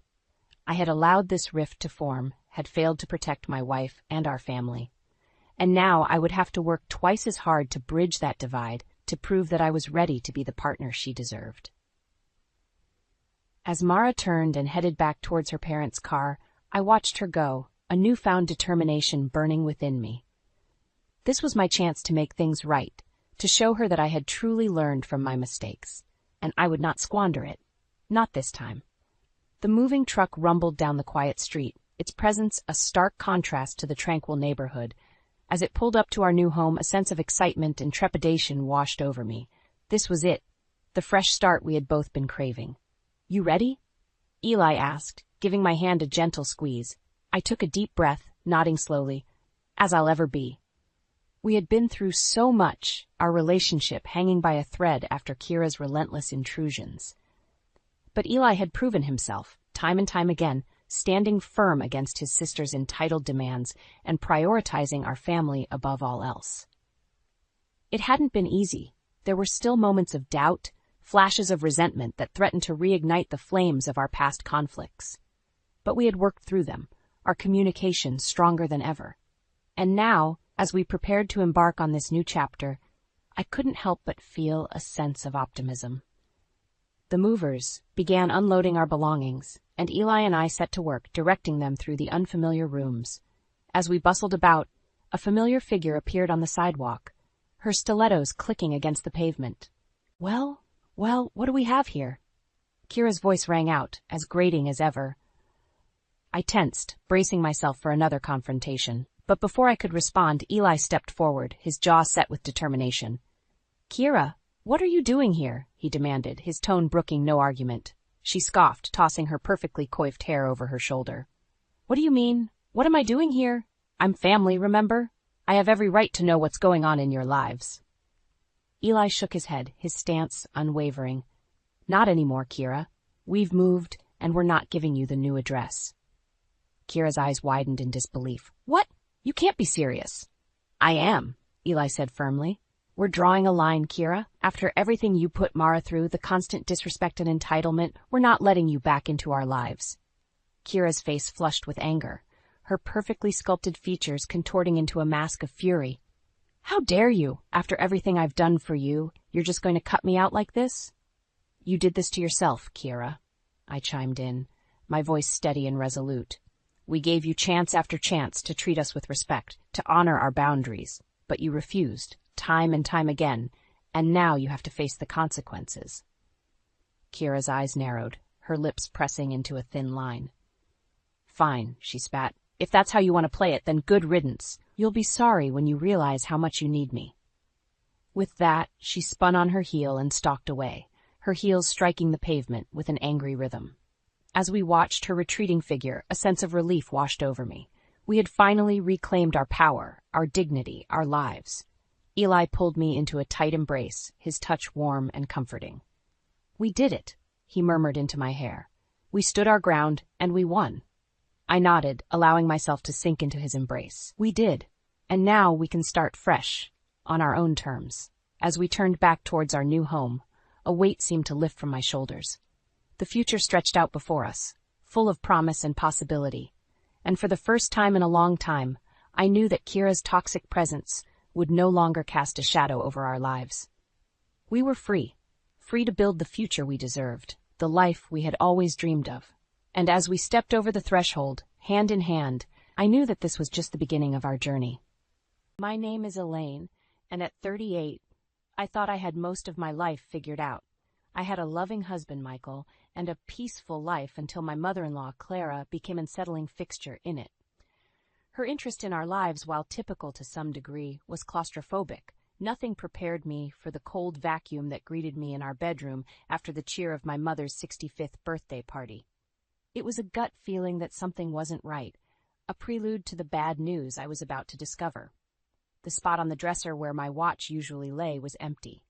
It was more than a watch. It was a milestone, a gift worth $12,000 from my mother on my 25th birthday, embodying her sacrifices as a single parent. It was irreplaceable to me. My eyes darted around the room, refusing to believe, but evidence to the contrary was stark and undeniable. "Michael, have you seen my watch?" My voice trembled, laced with a panic that was rising as rapidly as my heart rate. He appeared in the doorway with a composure that felt out of place. "It's okay, Elaine. It's here somewhere. Don't worry about it." He attempted to reassure me, his voice too steady. His calmness was unsettling. How could he be so certain that it was here somewhere? Tension crept into the space between us, as I considered the possibility that he knew something I didn't. "Don't call the police yet," he added quickly, as if he'd read my mind. But the suggestion was unnerving. Our home showed no signs of a break-in, yet my gut told me it was more than a simple oversight. Was he hiding something? Thoughts of Clara and her thinly veiled admiration for the watch returned to me. Was that why he was so opposed to getting the police involved? Ignoring Michael's plea, my hands shook as I dialed 911. The gravity of what I was about to do weighed on me, but there was no other option. The silence from Michael as I explained the situation to the dispatcher was deafening. After hanging up, I faced Michael, seeking answers in his vague expression. "Why didn't you want me to call the police?" I demanded, but he just stood there, silent and evasive. My mind raced with worst-case scenarios, the pit in my stomach deepening. I had to know the truth. The watch was more than an accessory. It was the embodiment of my mother's love and the tangible proof of her strenuous journey through my upbringing. It couldn't just vanish, and yet it had. The air tensed as we waited for the police to come. Michael a statue of reservation, and me, a simmering pot of betrayal and shock. As far as days went, this was rapidly descending into the worst, and it was only just beginning. My fingers drummed on the kitchen counter, every tap a punctuation mark in my silent monologue of disbelief. Michael leaned against the doorframe, his eyes avoiding mine. The silence was oppressive, the weight of the missing watch, an elephant in the room that he seemed all too keen to ignore. "I can't believe you didn't want me to call the police, Michael. That watch wasn't just expensive, it was one of the last connections to my mom's hard work," I said, my voice firmer than I felt. "How can you be so indifferent?" "I'm not indifferent, Elaine," he finally spoke, his voice taking on a hint of frustration. "I just think we should look for it more thoroughly before involving the police in this. Maybe it got misplaced or stolen," I interjected. "Michael, we've looked everywhere, and it's not here. It's not like me to forget where I put such a precious thing. You know that." He rubbed the back of his neck, his tell when he was uncomfortable. I knew him well enough to recognize the signs. He was holding something back. Suspicion gnawed at me, my trust waning with each passing minute. "You're not saying something. Do you know where my watch is?" I asked point blank, hoping for an honest revelation. Instead, he shook his head, a feeble attempt at reassurance that failed to comfort me. The uneasy feeling had lodged itself in my chest the moment we stepped into the house. Now it was growing roots. In the hours we'd searched, Michael had remained oddly composed, as though the disappearance of a $12,000 watch was a trifling inconvenience. It didn't add up, especially when Clara popped into my mind. She had never been subtle about her desire for lavish things, her eyes greedy whenever they landed on my watch. The police would arrive soon, and I was faced with a dichotomy: my once unwavering trust in Michael, or the unsettling thought that maybe he and his mother were not as transparent as they had seemed. "You didn't let her come here while we were away, did you?" I asked, dreading the answer. "No, of course not, Elaine," he replied with an uneasy chuckle. "Why would I do that?" I wanted to believe him, yet my instincts screamed otherwise. Michael's mother's shadow loomed large in our lives, her weekly visits blurring the lines between marriage and maternal rule.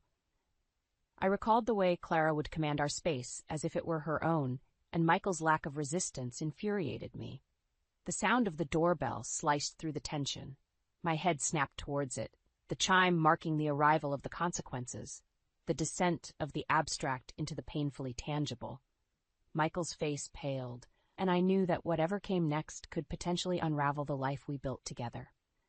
With a deep breath, I strode towards the door, ready or not for the revelations it would bring. The door creaked open to reveal 2 uniformed officers, their expressions a blend of professionalism and subdued curiosity. "Ma'am, we received a call about a potential theft?" one of them inquired, glancing from me to Michael, now standing awkwardly behind. "Yes, officers. Please come in," I said, mustering a welcome that my rattled nerves barely supported. As they stepped into the house, my resolve strengthened. The law was on our side now. Michael's mother, Clara, had overstepped her bounds one too many times, and if she had taken my watch, justice needed to be served. I led the police into the living room and recounted the events leading to the discovery of the missing watch. They jotted down notes, their eyes occasionally lifting to measure our reactions. "It's an heirloom of sorts," I explained, my throat tightening. "My mother gave it to me on my 25th birthday. It's worth a lot, but not just in money. It's sentimental." "I see," the officer's pen paused. "And you suspected Mrs. Clara, your mother-in-law?" His eyes peered into mine, searching for certainty. I nodded, flashing back to the weekend before. I had caught Clara ogling the watch with an intensity that was discomforting. When she asked to try it on, it almost felt wrong, but I couldn't find a graceful way to say no. There was this one time. My voice trailed off, lost in the memory of pure disbelief when Clara had audaciously said the watch would look better on her wrist and practically demanded I give it to her. The way Michael had danced around the issue had frustrated me then, but now it filled me with dread. Officer Jenkins followed my gaze to Michael, who was worrying the hem of his shirt with quivering fingers. "Mr. Michael, do you have any idea about the watch's whereabouts?" "No, officer." Michael's voice was a shade too quick, a note too high. "I love Elaine. I'd never let anything happen to her stuff, especially not something that meaningful." But his words, intended to reassure, did nothing to steady the churning in my stomach. Instead, my thoughts spun, piecing together bits of conversation, subtle glances, and Michael's strange reluctance for police involvement. They had to know something. Michael has a key to the house, and so does Clara, doesn't she, Michael? I pressed, watching him with an accusatory stare that made him visibly shrink. His eyes flitted away, guilt etched plainly on his face for the briefest of moments before he managed a weak denial. But I knew the truth even before he uttered it. The watch's absence was a confirmation of my fear that Clara's tendrils had reached into the very sanctum of our private life, deforming the sacredness of our space with her manipulation. And now, with the police here, with questions hanging in the air like a storm cloud ready to break, Michael and his mother's facade was about to fall away, revealing the ugly truth beneath. The officers exchanged a look that suggested they were no strangers to domestic conundrums woven with deceit. "Ma'am, has anyone else had access to your house recently?" Officer Jenkins asked as he closed his notepad. Only then did Michael speak up, his voice a faint whisper cracking under the intensity of the moment. "My mother has a key," he confessed, his admission hitting me like a sledgehammer to the chest. "What?" I sputtered, my eyes locking onto his in a silent demand for an explanation. "You gave Clara a key, without telling me?" He floundered under my scrutiny, his words tumbling out in a jumbled mess. "I thought it would be helpful. She said she'd help us out around the house while we were away. I didn't think you'd mind." Mind? My entire being recoiled at the betrayal. Never would I have imagined Michael going behind my back like that, especially not to cater to Clara's invasive ways. With every sentence he uttered, I felt the foundation of our marriage crumble. I turned back to the officers, my voice steadying with resolve. "She said she'd been cleaning here over the weekend when we were away. I didn't know. I didn't give her permission." Officer Jenkins took note, while his partner quietly stepped out to make a call. The atmosphere in the room thickened with unspoken truths and suppressed fury. The officers probably saw it all too often, families torn asunder by the very ties meant to bind them, but knowing that didn't make the sting any less acute. "If I could offer some advice," Officer Jenkins began, his tone switching to a gentler timbre, "keep the key issue separate for now. Focus on the missing watch. We'll need to speak with your mother-in-law as part of the investigation." I nodded, feeling the world tilt as my anger with Michael battled against my need to recover the missing piece of my mother's legacy. The other officer returned, gesturing for his partner to join him outside briefly. Alone with Michael, I searched his face for the man I thought I'd married, but all I found was a boy cowering from his mother's shadow. "Michael, I can't believe you did this. How could you?" I asked, my heart aching with a betrayal that felt as tangible as the cold air in the room. He started to respond when the front door clicked open again. The officers re-entered, their faces betraying nothing as they interrupted our private reckoning. "Mrs. Parker, we'll need to visit Mrs. Clara to inquire about the watch. Can you provide the address?" I nodded, feeling a mix of vindication and sorrow. This was it. The turning point where the wishful threads of trust and unity in our marriage would either unravel entirely or be spun into a more complex, resilient fabric. As Michael recited his mother's address, I braced myself for the inevitable storm ahead. The search for my timepiece had served as the turning stone, uncovering a foundation riddled with cracks, and its retrieval would mark the next chapter, of hard truths and perhaps even harder consequences. The sirens in the distance heralded a shift in the air, a palpable signal that the web of concealed truths was about to unravel. Michael's features clouded with remorse, but the time for regret had passed. I watched the officers make their steady way to the cruiser, preparing to confront Clara at her residence. "Elaine, I'm so sorry. I didn't know this would happen," Michael blurted out, his voice thick with desperation. But his words were empty to my ears, hollow promises that could no longer conceal the reality of his deception. "You should have thought of that before, Michael," I said coolly, moments before following the officers to their car. My mind was resolute, a mixture of anxious determination to retrieve the watch and simmering indignation over the betrayal. We arrived at Clara's house, a neatly kept bungalow adorned with Michael's childhood photos lining the mantelpiece and the heavy scent of lavender hanging in the air. The door swung open to reveal a flustered Clara, whose cheeks flushed a deep crimson upon seeing the uniforms. "Clara, have you seen a watch here? A watch that does not belong to you?" Officer Jenkins asked directly, his gaze sweeping the room for any sign of the coveted possession. Clara scoffed, feigning ignorance. "Why would I have Elaine's watch? Michael, tell them. I don't know what they're talking about." But Michael, now pale as paper, could barely meet her eye, let alone formulate a defense. The room seemed to shrink around us, every ornament and picture frame a silent testament to the secret she had hoped to keep buried. After what felt like an eternity, she faltered under the steely stare of the law. "Fine," Clara conceded, retrieving the watch from a drawer in her living room. It looked out of place amongst the clutter, like a stolen gem among false jewels. As she handed it over, unable to mask the flash of resentment in her eyes, a portion of the tension that had been building inside of me dissipated. My fingers wrapped around the watch, the cold metal banishing the hot flashes of anger that had pulsed through my veins. "We'll need to take you in for questioning, Mrs. Clara," the second officer said, her tone firm but not unkind. The ensuing silence was fraught with the unspoken acknowledgement that things would never be the same again. Clara's shoulders drooped, the fight bleeding out of her as she collected a shawl and followed the officers out the door. Michael and I were left in the wake of the storm. The chasm between us widened beyond repair. He reached out for me, but I stepped back, my gaze locking with his in a moment of lucidity.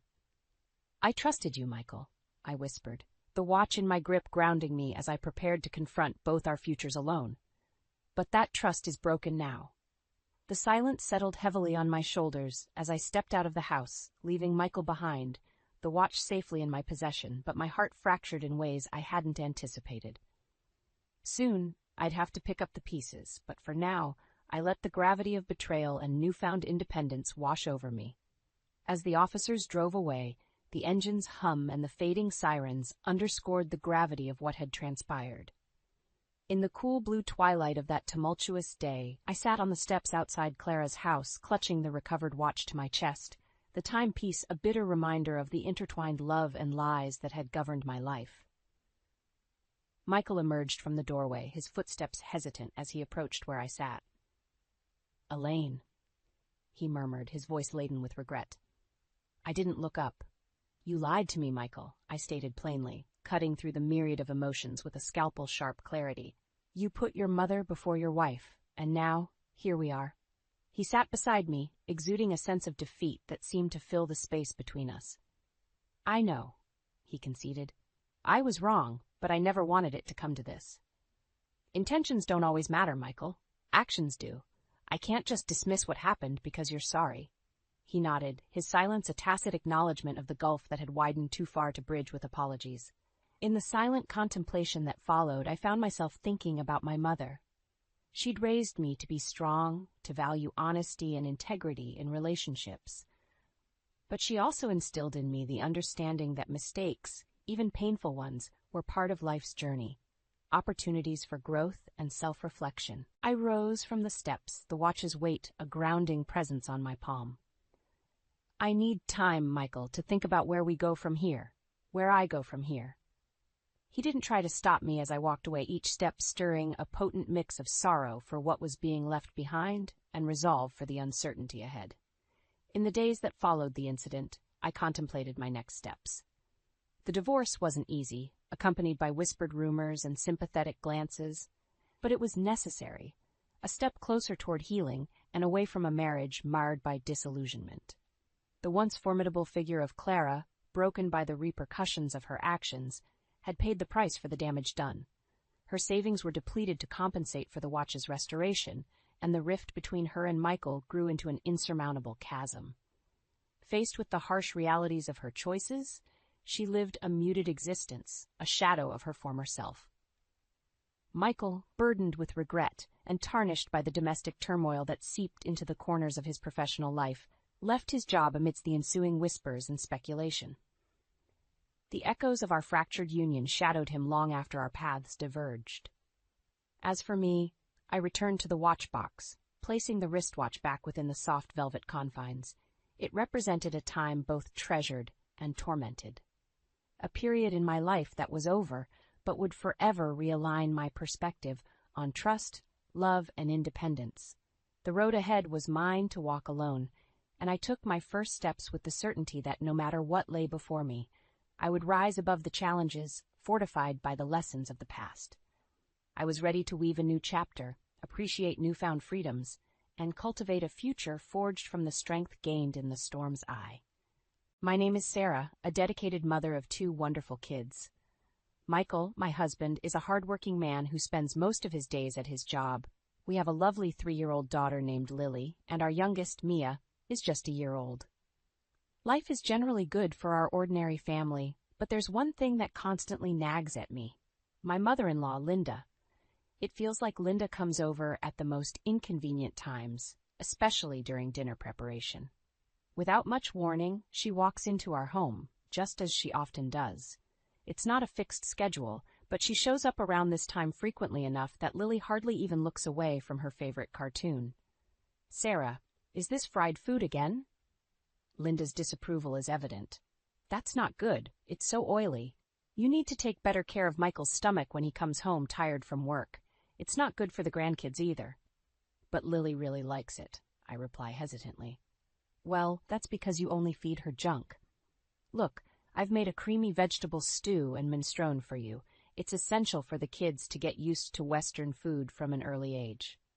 Linda starts setting the table with the large containers of creamy stew and minestrone she brought. It's a lot, enough to last for at least 3 days, and I feel a little down just looking at the stew, which is mostly just carrots and cabbage. "Come on, stop daydreaming. I'll take the food you made home with me, so go ahead and pack it up. It's not tasty, but we can't waste food." This is routine. Last time she visited unexpectedly, she replaced my clam chowder with her own fried chicken. Holding the still-warm container, she left without even looking at her grandchildren. Once the front door closed, Lily turned to me softly. "Grandma took my fried chicken again." My heart aches seeing my daughter's sad face. "Don't worry, there's a little bit of meat left. Just wait a moment." Yay! As I heat up the oil again, I feel relieved seeing Lily's joyful reaction to my words. However, my inner dissatisfaction remains. Linda has been overly intrusive since my marriage, but it's gotten worse over the last year. Every week, she shows up unannounced during dinner prep time. Initially, she would just criticize my cooking and parenting, then leave her creams due on the counter. But for the past 6 months, she started taking my food home with her, effectively ruining our meal.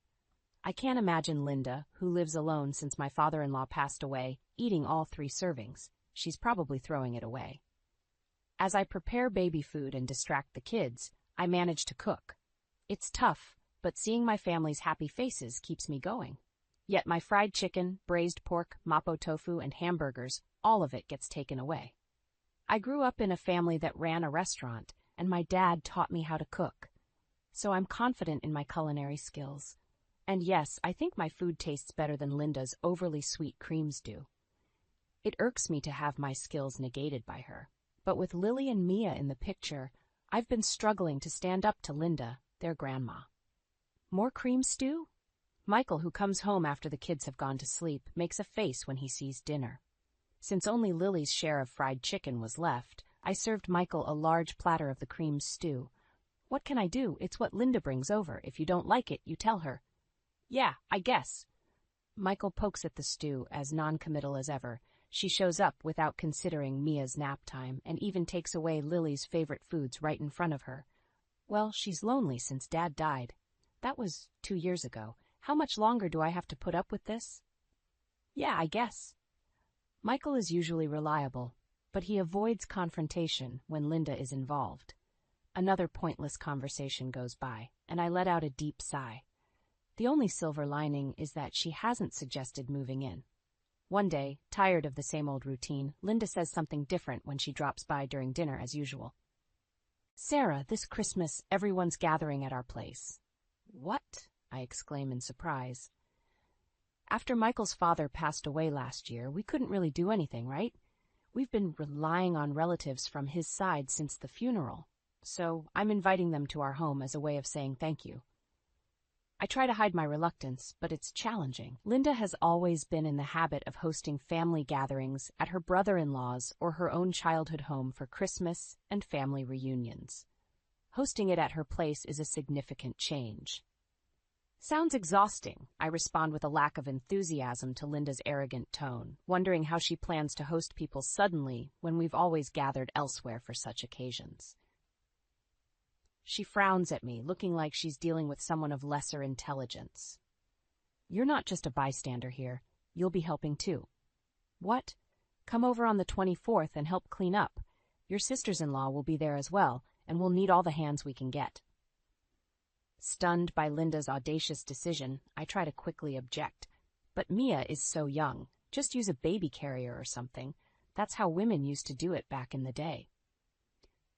Maybe, but you're also in charge of the full-course Christmas meal. Don't you dare repackage store-bought food or cook anything that tastes bad. I don't want to be embarrassed. What? You can't be serious. I'm thinking of inviting Michael's dad's relatives on one day and my sister's family and our daughter on another. It'll be a busy holiday. Although she's complaining, I can sense a happy aura coming from her.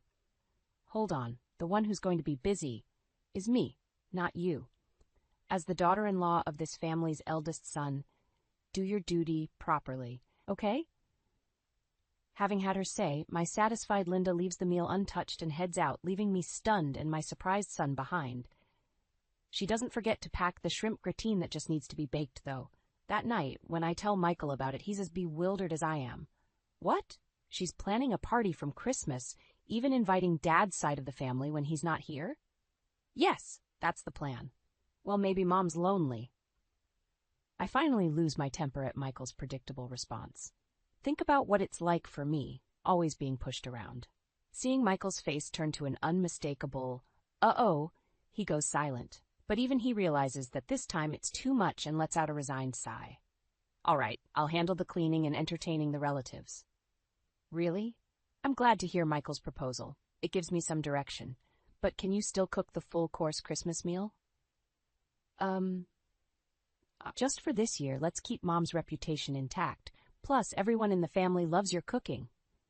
As he pleads, Michael is staring at the meatloaf Linda left for us. I mean, it's hard to say no after making a concession. Fine, just for this year. Thanks, man. I can't wait for Sarah's Christmas feast.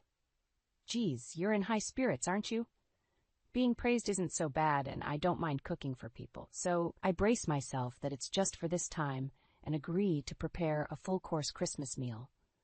When I tell Linda that Michael will stay over to help with cleaning, she makes a displeased face and says, "How could you let the man of the house do such things?" But he insisted, and I don't mind. She seemed reasonably satisfied seeing Michael bustling around at her parents' home for my sake. As the days passed, I found myself caught in the whirlwind of preparations for Linda's grand Christmas gathering. The pressure was building, and I couldn't help but feel overwhelmed. Linda's constant suggestions and instructions about the menu were driving me crazy. Sarah, don't forget the creamed spinach, and make sure to prepare a fancy salad. Oh, and we can't have Christmas without a traditional roast, can we? I nodded, feeling like I was slowly losing control over the holiday meal I had reluctantly agreed to prepare. It was supposed to be a collaborative effort with Linda, but it felt more like she was taking over everything. Michael tried to mediate between us, but it was challenging. He wanted to keep the peace and make everyone happy, but I could see the tension building in him as well. Our relationship was strained, and it seemed like Linda's presence was taking a toll on our marriage. One evening, after a particularly exhausting day of shopping for ingredients and decorations, Michael and I sat down to talk. "Sarah, I know this is tough, but please try to understand Mom's perspective. She's been through a lot since Dad passed away, and she's trying to hold on to some sense of normalcy." I sighed, feeling torn between my frustration and sympathy for Linda. "I get that, Michael, but it feels like she's taking over everything." I agreed to cook the Christmas meal, but now it seems like she's planning the entire event without me. Michael looked conflicted, torn between supporting me and not wanting to upset his mother. "I'll talk to her again, try to find a middle ground. But please, just for this Christmas, can you go along with her plans? It would mean a lot to her." I reluctantly agreed, hoping that this compromise would ease the tension in our family. As the days passed, I continued to prepare dishes for the feast, trying to balance Linda's demands with my own culinary preferences. It was a challenging task, but I was determined to make this Christmas special for everyone. However, the closer the holiday approached, the more I felt the weight of the expectations and the mounting pressure. I couldn't help but wonder if I had made a mistake by agreeing to this in the first place. As Christmas Eve drew nearer, the stress of preparing for Linda's grand gathering began to take its toll on me. The pressure to meet her expectations weighed heavily on my shoulders. I spent countless hours in the kitchen, meticulously preparing each dish from scratch. The creamy spinach, fancy salad, traditional roast, and all the other items on Linda's extensive menu were lovingly cooked and garnished. Michael had tried his best to help, but he was also caught in the crossfire between his mother's demands and my desire for a peaceful holiday. The tension in our home was palpable. Even Lily and Mia seemed to sense the unease, their usual cheerful spirits somewhat dampened by the atmosphere. I knew I had to keep it together for their sake, but it was becoming increasingly challenging. On Christmas Eve morning, Linda arrived early, ready to supervise every detail of the preparations. She watched my every move as I put the finishing touches on the dishes. Her critical eye never left me, and I felt like I was being judged at every turn. As the hours passed, the house filled with the mouth-watering aroma of the Christmas feast. The table was set with care, adorned with festive decorations and flickering candles. Guests began to arrive, and the house buzzed with the excitement of the holiday. Despite my exhaustion and the mounting stress, I couldn't help but feel a sense of accomplishment as I looked at the beautifully presented dishes.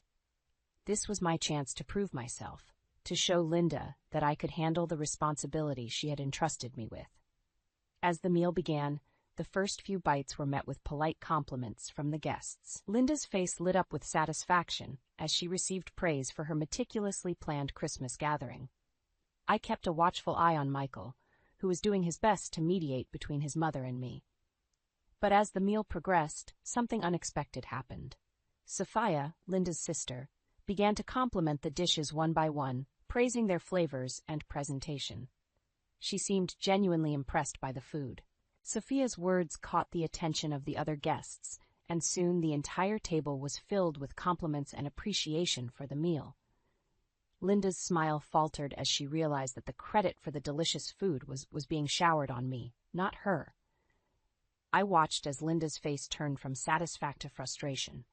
She had been so focused on maintaining her reputation as the perfect host that she hadn't noticed the genuine joy and gratitude from the guests. It was a bittersweet moment for me, as I had finally earned the recognition I craved, but it had come at the cost of Linda's disappointment. As the evening continued, the tension in the room grew, and it was clear that Linda was no longer enjoying the gathering. Michael tried to defuse the situation, but the damage had been done. In the end, I couldn't help but feel a sense of relief. I had proven myself as a capable cook and had earned the respect of Linda's relatives. It was a small victory, but it meant the world to me.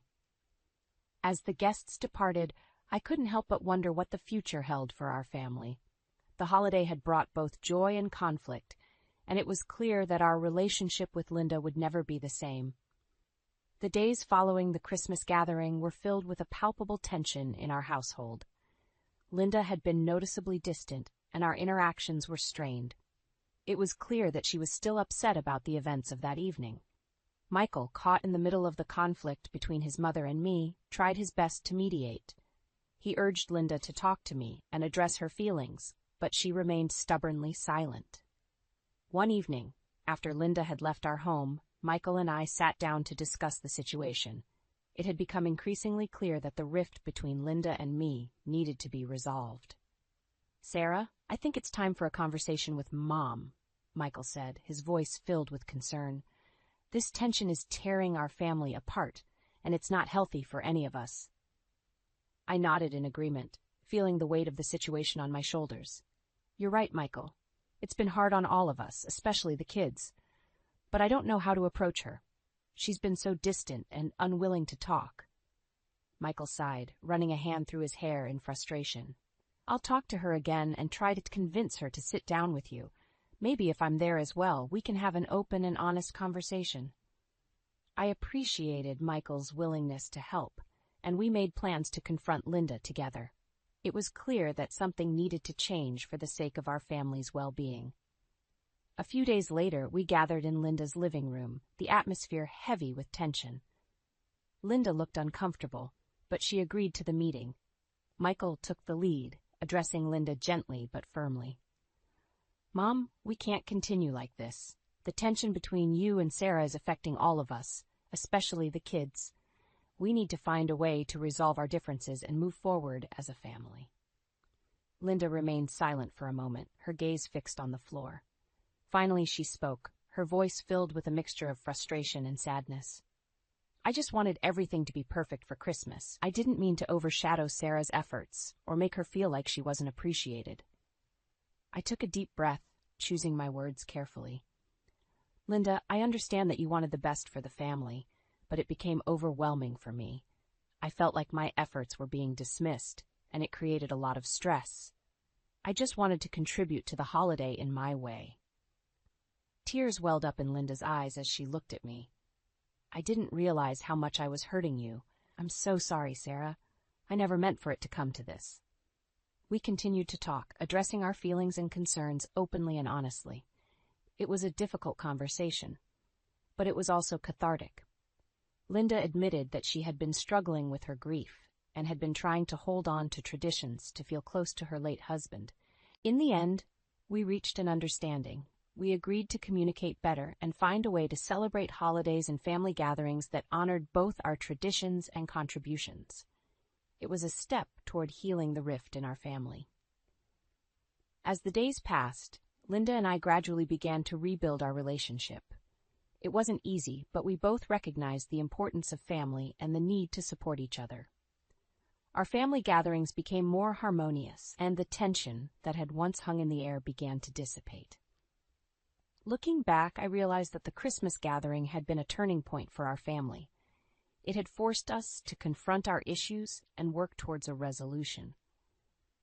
While there were still challenges ahead, I knew that with open communication and a commitment to understanding each other, we could overcome anything that came our way. With the tensions of the Christmas gathering finally resolved, our family embarked on a new chapter of our lives. It was a period of healing, growth, and understanding, as we learned to appreciate each other's strengths and differences. Linda and I, once at odds, found a way to coexist peacefully. We learned to compromise and work together to create memorable family gatherings that celebrated both our traditions. It was a slow process, but the effort we put into our relationship was worth it for the sake of our family. Michael, as the bridge between his mother and me, played a crucial role in maintaining the newfound harmony in our household. He continued to support and mediate, ensuring that both Linda and I felt heard and valued. Our children, Lily and Mia, thrived in the improved atmosphere at home. They were no longer caught in the crossfire of our disagreements and were free to be their joyful, carefree selves. Their laughter and innocence reminded us of the importance of family unity. As the months passed, our family traditions evolved. We began to create new holiday rituals that incorporated elements from both Linda's and my backgrounds. Our gatherings became a blend of flavors, customs, and celebrations that reflected our unique family dynamic. I continued to cook for our family, but now it was a collaborative effort. Linda and I would plan the menu together, each contributing our favorite dishes. It became a bonding experience that allowed us to connect on a deeper level. Our Christmas gatherings were no longer a source of tension, but a time of joy and togetherness. We focused on what truly mattered, the love and support we had for one another. The holiday season was a reminder of the strength of our family bonds. Looking back, I couldn't help but feel grateful for the challenges we had faced. They had forced us to confront our differences and work towards a better understanding of each other. Our family had emerged from the ordeal stronger and more united than ever. As the years went by, our family continued to grow and change. Lily and Mia were joined by a new sibling, a little brother named Max. Our household was filled with the laughter and chaos of raising 3 children, and our family traditions continued to evolve. Through it all, Linda, Michael, and I remained a united front, dedicated to providing our children with a loving and supportive environment. We had learned that family was not about perfection, but about embracing each other's imperfections and finding strength in our differences. And so our family journey continued, filled with love, laughter, and the promise of a brighter future. We had weathered the storms of the past and emerged stronger than ever, ready to face whatever challenges lay ahead. The sound of Alex's voice sliced through the clatter of dishes like a sharp knife. "Alara, bring me some tea now." I paused, my hands submerged in soapy water. "Hold on, I'm doing the dishes." "What?" His tone was incredulous, laced with impatience. "Stop that and bring me the tea quickly. Can't you follow simple orders?" "But I started, only to be interrupted. "What a useless wife you are. Make me some sweet coffee, please." It was Mrs. Whitmore, my mother-in-law, speaking from the living room. She sat there, devouring a slice of cake she'd taken from the fridge, her eyes glinting with malice. I sighed, glancing at the mountain of dishes. "There are so many." "Leave them for later. Just do what we say, useless wife." Alex's voice was a whip, each word stinging. I was Alara, a 28-year-old working mother, trapped in a life that felt more like a prison than a home. Married at 23, I had hoped for love and companionship. Instead, I found myself in the clutches of Alex and his overbearing mother. Our son, only 4, was the sole source of joy in my bleak world. We lived in Alex's parents' house, a decision forced upon me under the guise of caring for Mrs. Whitmore after my father-in-law's passing. Initially, I sympathized with her supposed grief, but soon it became clear that I was nothing more than a pawn in her cruel game of domestic tyranny. Cooking, cleaning, working, it was never enough. My efforts were met with scorn, my meals left untouched or criticized harshly. "The stir-fry is so half-hearted," Mrs. Whitmore would scoff. "Cook it properly from scratch." "I'm busy and can only make simple things," I'd respond, trying to keep my voice steady. "That's why I hate backtalk from a daughter-in-law," she'd snap. "Cook from scratch. Why don't you cook then? You're a good cook, right?" I dared to retort once, immediately regretting it. "Why would I do housework when you're here?" Her response was cold, dismissive. "Are you out of your mind?" Their cruelty escalated over time, shifting from harsh words to a chilling silence. They began to ignore me completely, as if I were a ghost haunting my own home. My presence, once merely undervalued, now seemed entirely invisible. 5 years passed in this suffocating atmosphere. Alex and I turned 35 and 33, respectively. Our son grew, yet the oppressive air in the house remained unchanged. My mother-in-law, now 63, seemed to thrive on my misery. One evening, as I trudged home from work, a heavy realization settled over me.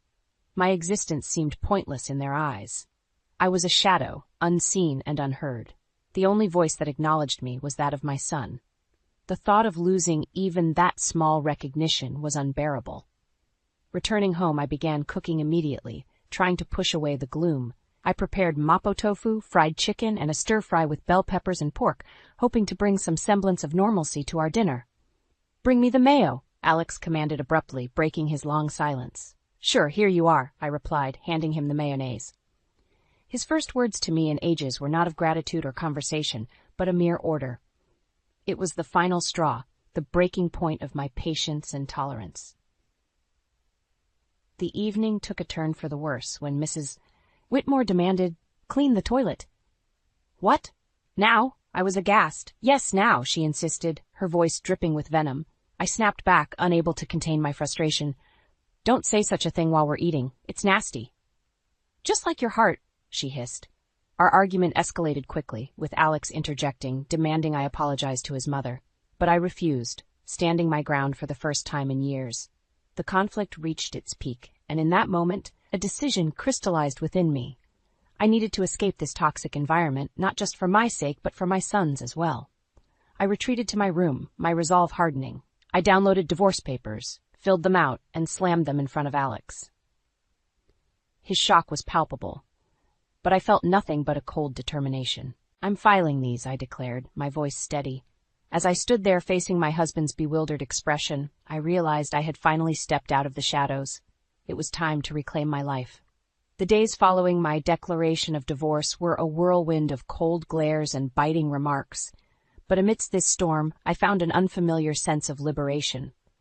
One evening, as I served dinner, Mrs. Whitmore looked at the meal with disdain. "You call this food? Even a child cooks better." I bit my tongue, focusing on my son's smiling face. "Eat up, sweetheart. I made your favorite tonight." Alex chimed in, his voice dripping with sarcasm. "Oh, playing the perfect mother now, are we? What a joke." I could feel the anger bubbling inside me, but I kept my composure. "I'm just trying to make a nice dinner for our son." Mrs. Whitmore snorted. "Don't act high and mighty. You're just a burden in this house." The tension at the table was palpable. Alex's attempts to belittle me only intensified. "So, Alara, have you thought about how you'll survive after the divorce? You can barely keep a house, let alone your own life." I looked him straight in the eye. "I have been supporting this family for years. I'm not worried about taking care of myself and our son." His smirk faded slightly, a flicker of unease crossing his face. Mrs. Whitmore quickly intervened. "Don't be absurd. You need us more than we need you." The conversation turned to finances, a topic they usually avoided. "You do realize that without my salary, this household would crumble?" I stated, more to myself than to them. Mrs. Whitmore scoffed. "We'll manage. We don't need your pity money." But Alex's silence spoke volumes. He knew the truth. Without my income, they would be in dire straits. In the following days, their behavior became increasingly erratic. Mrs. Whitmore would oscillate between trying to sweet-talk me into staying and hurling insults when I didn't comply. Alex, on the other hand, seemed lost, his arrogant facade crumbling as the reality of his financial dependence became undeniable. One afternoon, I overheard a conversation between them that chilled me to the bone. "She can't leave us like this," Alex hissed. "We need her money." Mrs. Whitmore's reply was cold and calculated. "Don't worry. I have a plan. We'll make her life so miserable she won't dare to leave." Hearing their true intentions laid bare was a revelation. They didn't care about me or even our son. It was all about control and money. That night, as I lay in bed, a plan began to form in my mind. If they wanted a battle, I would give them one. But it wouldn't be fought with words or petty arguments. I would hit them where it hurt the most, their pride and their pockets.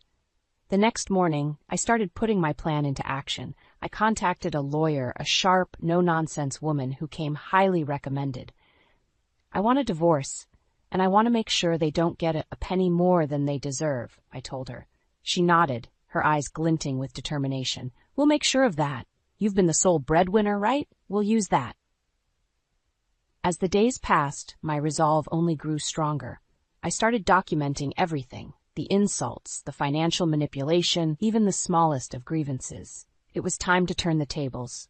It was time for them to face the consequences of their actions. And as I built my case, a sense of empowerment filled me. For the first time in years, I felt like I was in control of my own destiny. The shadows of contempt were slowly lifting, and in their place, a new dawn was emerging. As the divorce proceedings began, the atmosphere in the house grew increasingly toxic. Yet, with each passing day, my sense of fear diminished, replaced by a steely resolve. One evening, Mrs. Whitmore tried a different tactic. "Alara, dear, why don't we forget all this nasty business? You know we're family." Her words dripped with insincerity. I met her gaze, unwavering. "Family doesn't treat each other the way you've treated me." Alex, who had been quietly observing, scoffed. "Oh, playing the victim now? You're not as innocent as you pretend to be." I felt a surge of anger, but kept my voice calm. "I'm not playing anything, Alex. I'm just no longer willing to be your scapegoat." The conversation turned, as it often did, to finances. You think you can just take our son and leave? How will you support him?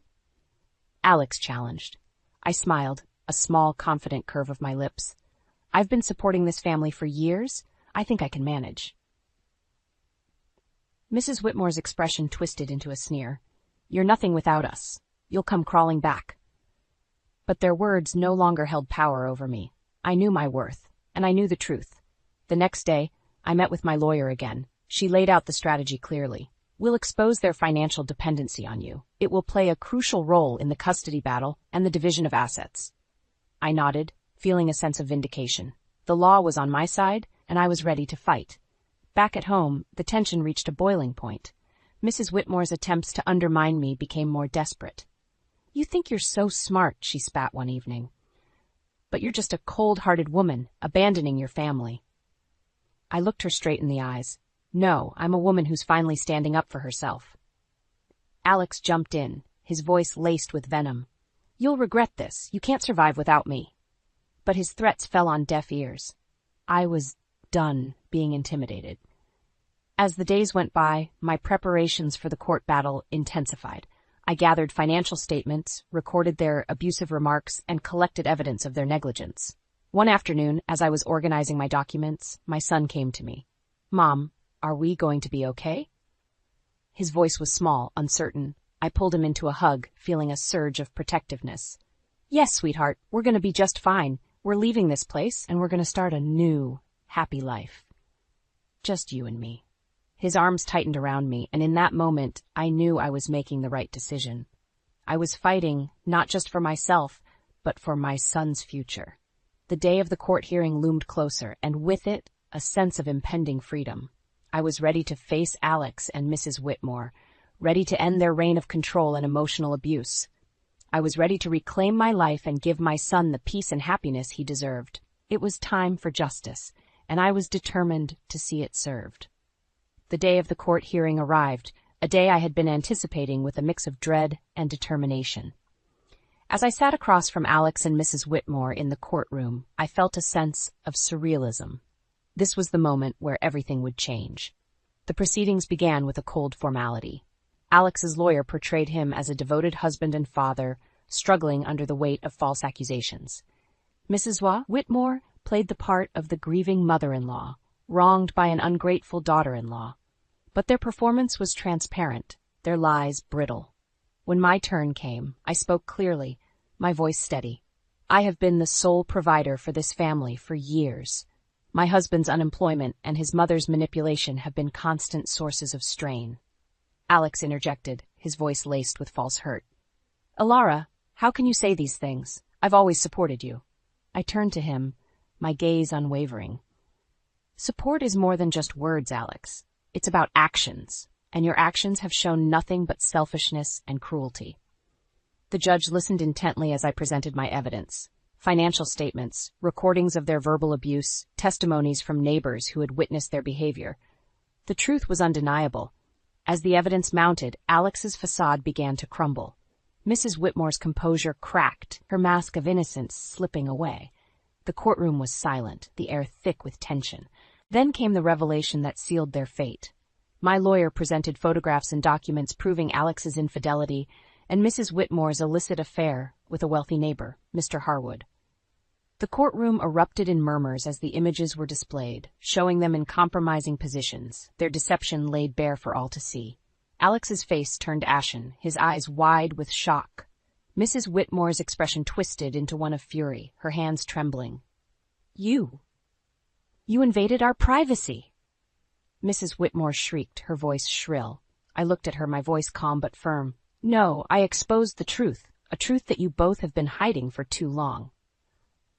The judge called for order, but the damage was done. Their credibility was shattered, their lies exposed in the harsh light of the courtroom. As the hearing came to a close, the judge's verdict was clear. I was granted full custody of our son, and a fair division of assets was ordered. Alex and Mrs. Whitmore were left with little more than their shattered reputations. Walking out of the courtroom, I felt a weight lift off my shoulders. The years of manipulation and emotional abuse were finally over. I had stood up to my oppressors and emerged victorious. But the sweetest moment came when my son ran into my arms outside the courthouse, his face bright with relief and happiness. "We did it, Mom," he said, his voice filled with joy. "Yes, we did," I replied, holding him close. "We're free now. It's just the beginning for us." And as we walked away, hand in hand, I knew that this was not just a victory for me. It was a victory for every person who had ever been made to feel small, powerless, or unworthy. It was a victory for truth and justice. It was the start of a new chapter, a chapter filled with hope and the promise of a brighter future. The aftermath of the court ruling was immediate and tumultuous. Word of Alex and Mrs. Whitmore's deceit spread like wildfire, tarnishing their reputations in our small community. They were no longer able to hide behind their facade of respectability.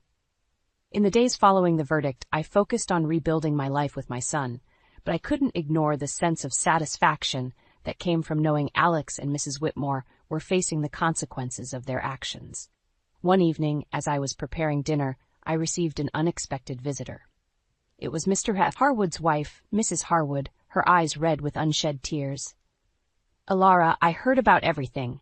I can't believe what Sylvia, Mrs. Whitmore, did." Her voice broke, and I could see the pain etched on her face. I invited her in, offering a cup of tea. As we sat at the kitchen table, she poured out her heartache. I trusted her as a neighbor, as a friend, and to think she was having an affair with my husband. I listened, offering words of comfort. It was clear that Mrs. Whitmore's actions had caused more damage than she had ever anticipated.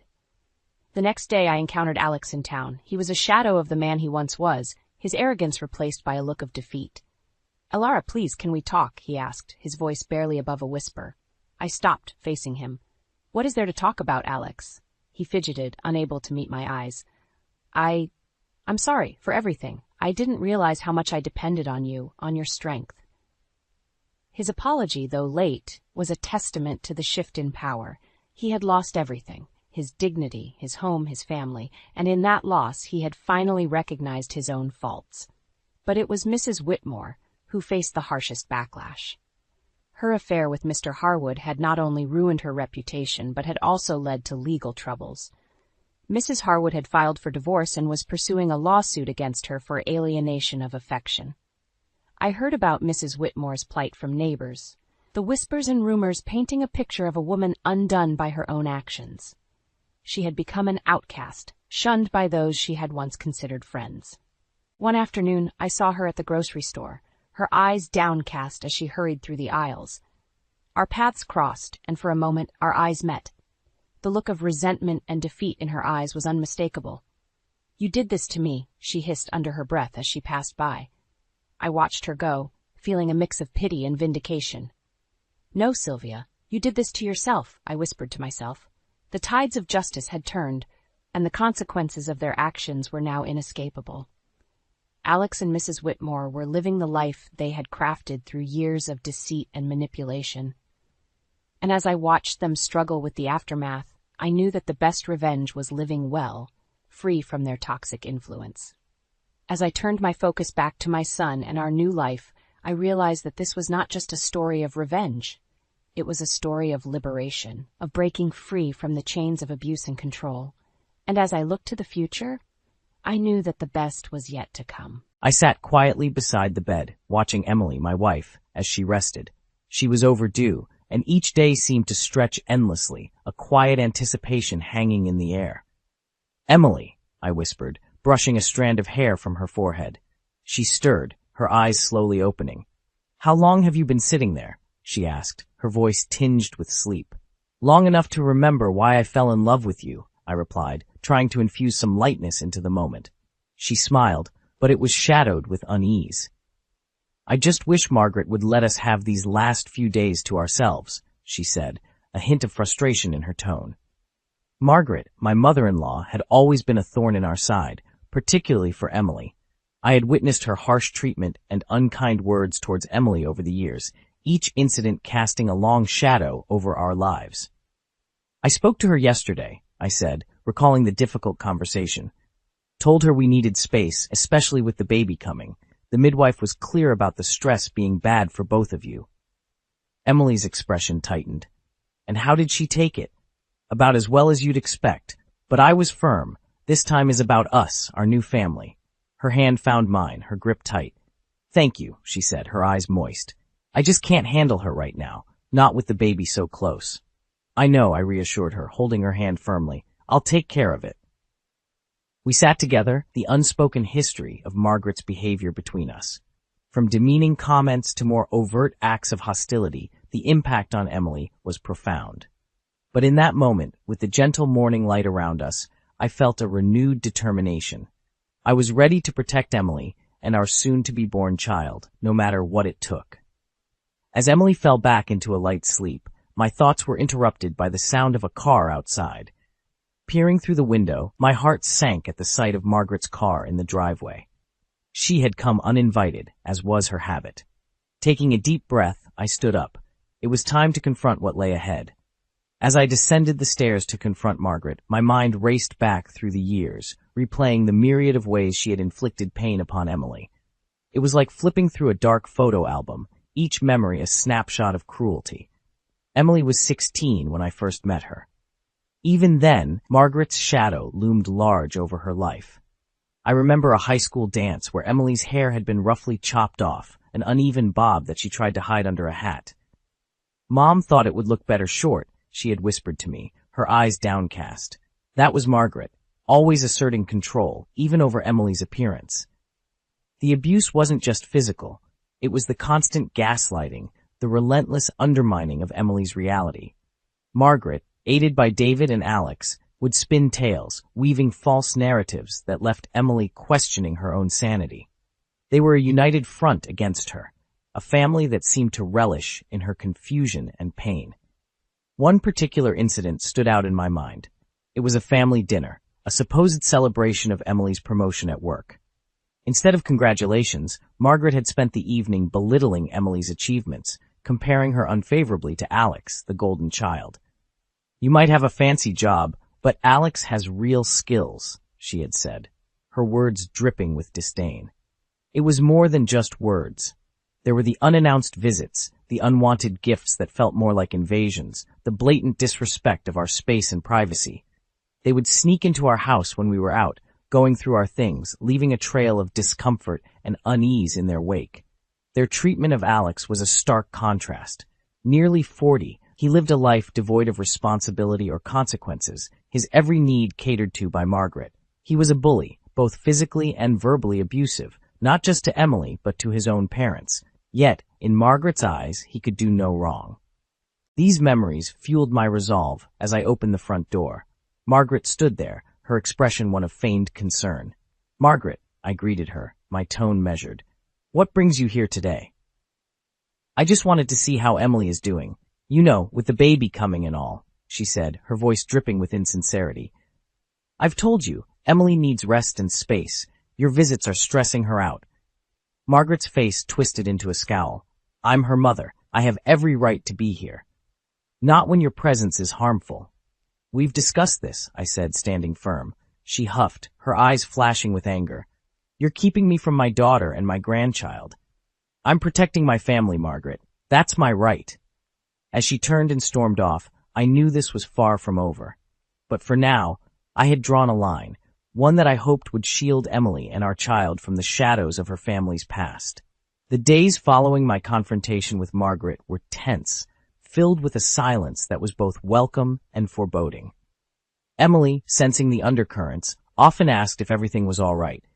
Each time I assured her it was, not wanting to add to her stress.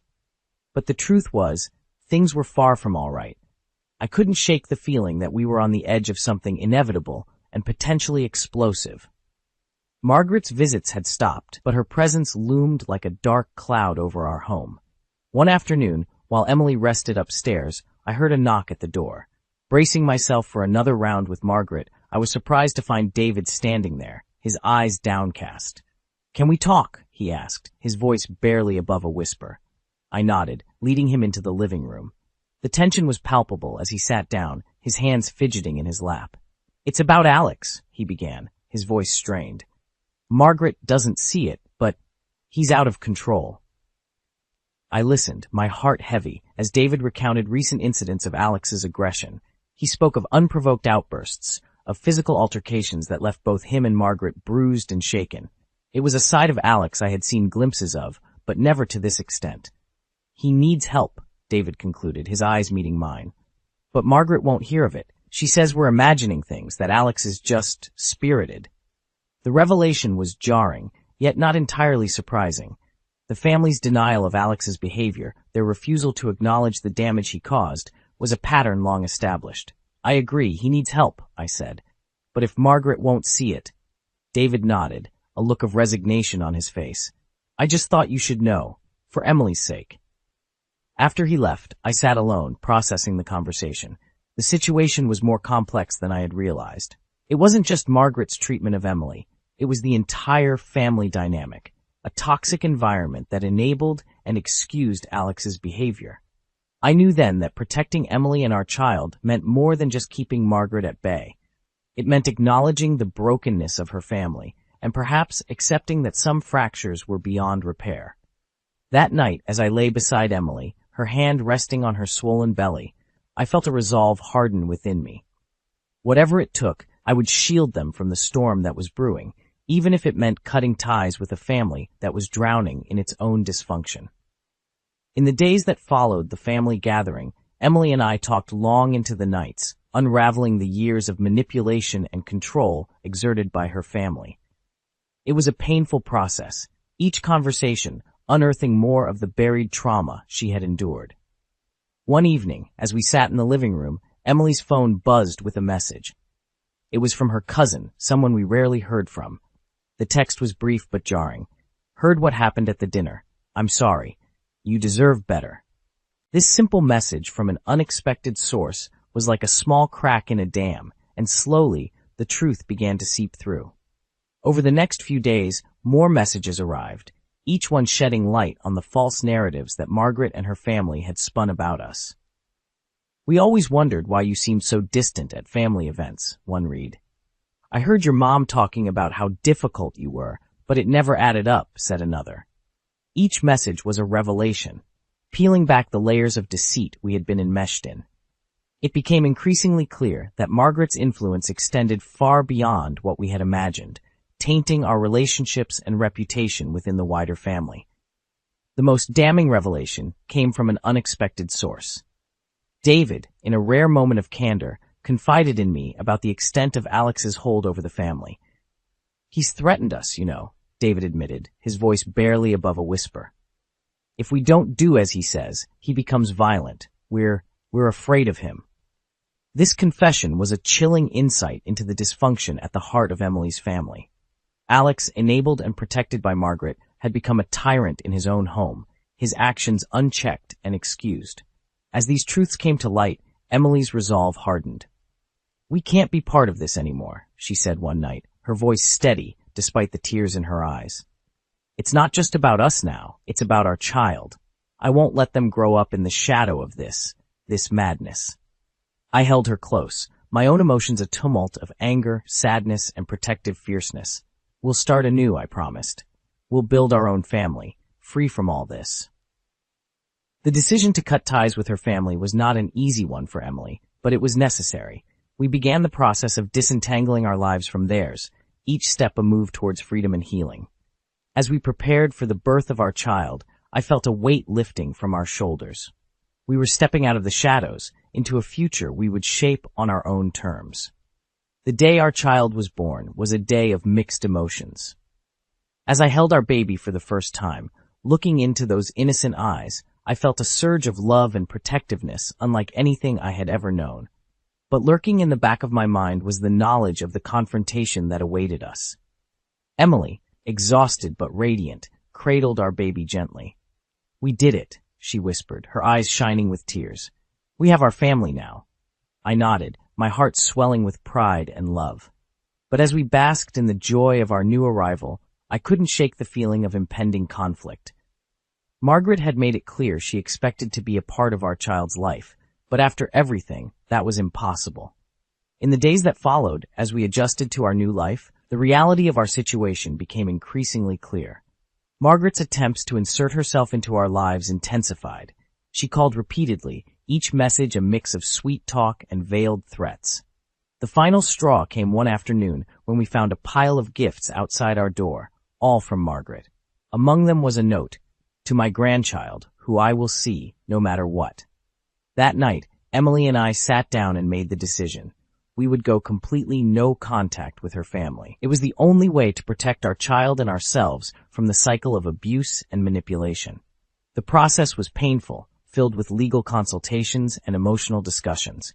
But with each step, I felt a sense of liberation, as if we were shedding the weight of years of oppression. As I watched Emily with our baby, her laughter free and unburdened, I knew we had made the right choice. We were starting anew, creating a family built on love, respect, and safety. Our journey was not without its challenges. There were moments of doubt, of fear that we had severed ties with the only family Emily had ever known. But in those moments, we found strength in each other and in the love we had for our child. We moved to a new home, a place untainted by the past. Here, in this space of our own making, we began to heal. Our child grew, surrounded by love and free from the shadows that had once loomed so large. In this new dawn, we found peace. We had stepped out of the darkness and into a future of our own choosing. Our family, though small, was a fortress against the turmoil we had left behind. As I looked at Emily and our child, I felt a profound sense of gratitude. We had weathered the storm, and in its wake, we had found something precious, a life of our own, filled with hope and endless possibilities. To my son Ethan and his wife Joanne on their 3rd anniversary. Patricia's wine glass glinted under the chandelier's warm glow as she raised it with a sickly sweet smile. May your union continue to be blessed. The dining room fell silent as all eyes turned toward me. I felt the weight of Patricia's barb, thinly veiled beneath a veil of faux congratulations. My stomach twisted, but I forced an awkward smile and raised my glass to my lips, swallowing a mouthful of the dry Cabernet. "Thank you, Mother," Ethan spoke up from beside me. To my dismay, he didn't seem to catch the underhanded meaning behind her toast. "We appreciate you hosting this lovely dinner." "Yes, it's been wonderful," I chimed in, more for appearance than anything. As an art teacher, I could barely afford to take Ethan out for our actual anniversary 2 nights ago, let alone attend some lavish family affair at his parents' riverside estate. Patricia's gaze remained fixed on me as the echoes of glass settled back onto the table's polished mahogany wood. "Joanne, dear, I must ask, is everything quite all right? You seem a bit tense." My cheeks flushed as I straightened in my chair. "Of course everything's fine, just enjoying the evening as any wife would." "I certainly hope so." Patricia's smile didn't reach her eyes. "Raising a family is such a rewarding experience. No woman's life is truly complete without it." The room fell still once more as her meaning sunk in like a stone.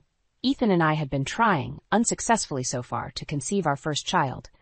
But to have it brought up so publicly, veiled as an insult about my self-worth as a woman, it took every ounce of restraint not to cause a scene. "I think we've had enough wine for one evening," I said quickly, rising from my chair. I shot Ethan a pointed look. "Shall we be excused?" He seemed to sense my unease. "Ah, yes, you're probably right, dear. Thank you again for dinner, Mother." We made our excuses and departed for the car, making small talk as Ethan drove us home. But once inside our apartment, I could no longer contain my anger. "Did you really not catch what your mother was insinuating back there?" I rounded on him as he hung up his suit jacket. Ethan paused, sighing heavily. "Joanne, you know how she can be. Mother's always been a bit dramatic." "Dramatic?" I cried out in disbelief. "Ethan, she insulted me. Implied that I'm some sort of failure as a wife because we haven't been able to get pregnant yet, and you just sat there letting her words hang over me like a judgment." He held up his hands defensively. Okay. Maybe her choice of words wasn't the best, but you know how important raising a family is to her and my father. She's old-fashioned that way." I stared at him, dumbfounded by his willful ignorance of his mother's cruelty. Patricia's toxic behavior had become such a normalized part of our lives that Ethan couldn't even see it anymore. As I readied for bed, I made a decision. I wouldn't allow this manipulative woman's narcissistic schemes to control our lives any longer. If Ethan wasn't willing to stand up for me, for us, then I would have to do it myself, no matter what line I had to cross. In the weeks following Patricia's anniversary insult, her meddling only intensified. Ethan chalked it up to her good intentions, but I recognized the manipulation tactics for what they were. "Have you considered looking into fertility treatments?" she asked during one of her impromptu visits to our apartment. "At your age, you can't be too careful about these things." I bristled at her implication that I was somehow defective. "We're still exploring our options, Patricia, but I appreciate your concern." She waved a hand dismissively. "Options, schmotions. My gynecologist is the best in the state. I'll have his secretary pencil you in for a consultation." "That's really not necessary." "Nonsense, dear. What sort of mother would I be if I didn't ensure the future of this family's legacy?" Her eyes bored into me. "We simply cannot have a third generation of—" She trailed off, letting the insult linger unspoken. I bit my tongue, fighting the urge to scream at this woman whose passive aggression knew no bounds. How Ethan failed to see the hurt she intentionally inflicted was beyond me. The next evening she arrived unannounced yet again, brushing past me into the living room with a basket laden with baby clothes and toys. "I took the liberty of purchasing a few essentials," she chirped, unpacking the frilly outfits and plush animals one by one. "Can't be too prepared for the little one, after all." "Patricia, this is too much." I fought to keep my tone level as she presented each saccharine item in turn. "What did you expect us to do, wait until you finally managed to get pregnant?" She arched one perfectly plucked eyebrow. Lord knows how long that could take at this rate. The barb struck home, reopening the wound of her earlier slight about my womanhood. I opened my mouth, ready to unleash the torrent of anger boiling inside me, when Ethan appeared from the hallway, still in his work clothes. "Mother, what a lovely surprise," he greeted her with a tired smile. "Though you really didn't need to go to all this trouble." Patricia immediately switched gears, all sickly sweet smiles. "Nonsense, pumpkin. A grandmother has to take matters into her own hands sometimes." I watched in stunned silence as Ethan laughed lightly at her comment, bending to examine the frilly dresses and stuffed animals as if she'd committed no transgression. Later that night, as we readied for bed, I finally snapped. "Are you seriously okay with how she treats me?" With her invasive advice and insults thinly disguised as jokes? Ethan froze in his undressing, refusing to meet my eyes. "Jolene, you know my mother. She has a flair for the dramatic, yes, but she means well." "Means well?" I threw up my hands in exasperation. "Are you deluding yourself on purpose? Your mother is an insecure narcissist who takes cruel pleasure in needling away at me until I crack." "That's enough." Ethan's voice took on an edge I rarely heard from him. "My mother is difficult, I'll give you that. But she's still my family, Jolene. I won't have you disrespecting her like that." I stared at him in disbelief, defending my abuser instead of validating the hurt I'd endured because of her. In that moment, I knew I couldn't rely on Ethan to see the light. If Patricia's reign of torment was going to end, I would have to bring everything crashing down myself. Patricia didn't let up in the following weeks. If anything, she grew bolder and more cutting with each unwelcome visit and condescending comment. The latest jab came at one of the dreaded Blackwood family gatherings, this one held at an upscale country club Ethan's father belonged to. As the dinner crowd settled in around the immense oak table, Patricia cleared her throat and raised her wine glass. "I'd like to start with a little toast," she proclaimed, that sickly smile plastered on her face. "To family and to new chapters on the horizon." My stomach clenched as all eyes turned toward me expectantly. This couldn't be another underhanded dig about my fertility, could it? "We've all been waiting so patiently," Patricia continued in that sugary sweet tone, "for the joyous news that the next generation will finally arrive to carry on our proud family name." I felt the blood drain from my face, a cold sense of dread creeping up my spine. She wouldn't dare, not here. But alas, Patricia's expression soured into a dejected pout. "It seems some are simply unable to do their womanly duty and provide us with that happiness." The other relatives shifted awkwardly as the weight of her malice hung in the air. A few appalled gasps echoed from the far end of the table. "Mother, that's enough," Ethan warned, finally showing a flicker of backbone. But the damage had been done. Struggling against the torrent of shame and anger flooding my body, I pushed back from the table and stood, unable to even look at Ethan as he called my name. "Excuse me," I choked out, fighting back hot tears as I stormed away from the table. I had to get out of there before I caused a bigger scene than Patricia already had. The ornate country club bathroom provided a temporary sanctuary as I collapsed against the tile wall, thoughts swirling. How could she publicly humiliate me like that? Over something so profoundly personal, so heartbreakingly painful for me. Ethan's half-hearted protests meant nothing. He'd done nothing to stop his mother's cruel behavior before. Why would he start now? For so long I'd endured Patricia's escalating belittlements and dismissals, her demeaning jokes and underhanded comments. All while Ethan seemed to view them as mere eccentricities, something to be indulged rather than condemned. But this was a step too far, an unforgivable violation that could never be walked back or rationalized away. By the time I collected myself enough to return to the dining area, most of the other guests had departed, leaving just Ethan and his parents lingering awkwardly. Patricia avoided meeting my gaze, feigning nonchalance as she drained her wine glass. "There you are, dear," she lilted with transparent insincerity. "We were beginning to worry sick about—" "Enough," I spat, fury blazing in my chest. "I've endured your contemptible behavior toward me for far too long, Patricia. But I'll be damned if I'll sit idly by while you publicly humiliate me like that again." Ethan tried to interject, but I silenced him with a raised hand. "No, this ends now, one way or another. Consider this your last warning, Patricia."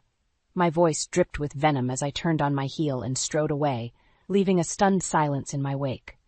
Out of the corner of my eye, I saw Ethan torn between calling after me or confronting his gobsmacked mother. As I peeled out of the parking lot, the wheels began turning in my mind. If she thought her little scene represented the depths of my humiliation, she had something else coming. It was time to take off the velvet gloves and fight fire with fire. There would be no more Mrs. Nice Jolene. The next afternoon, I met up with my best friend Rachel at a quiet cafe downtown. As I rehashed the humiliating scene from the country club, listing off each vindictive comment and backhanded insult from Patricia, Rachel's eyes widened in disbelief. "Jolene, I can't even find the words." She shook her head slowly.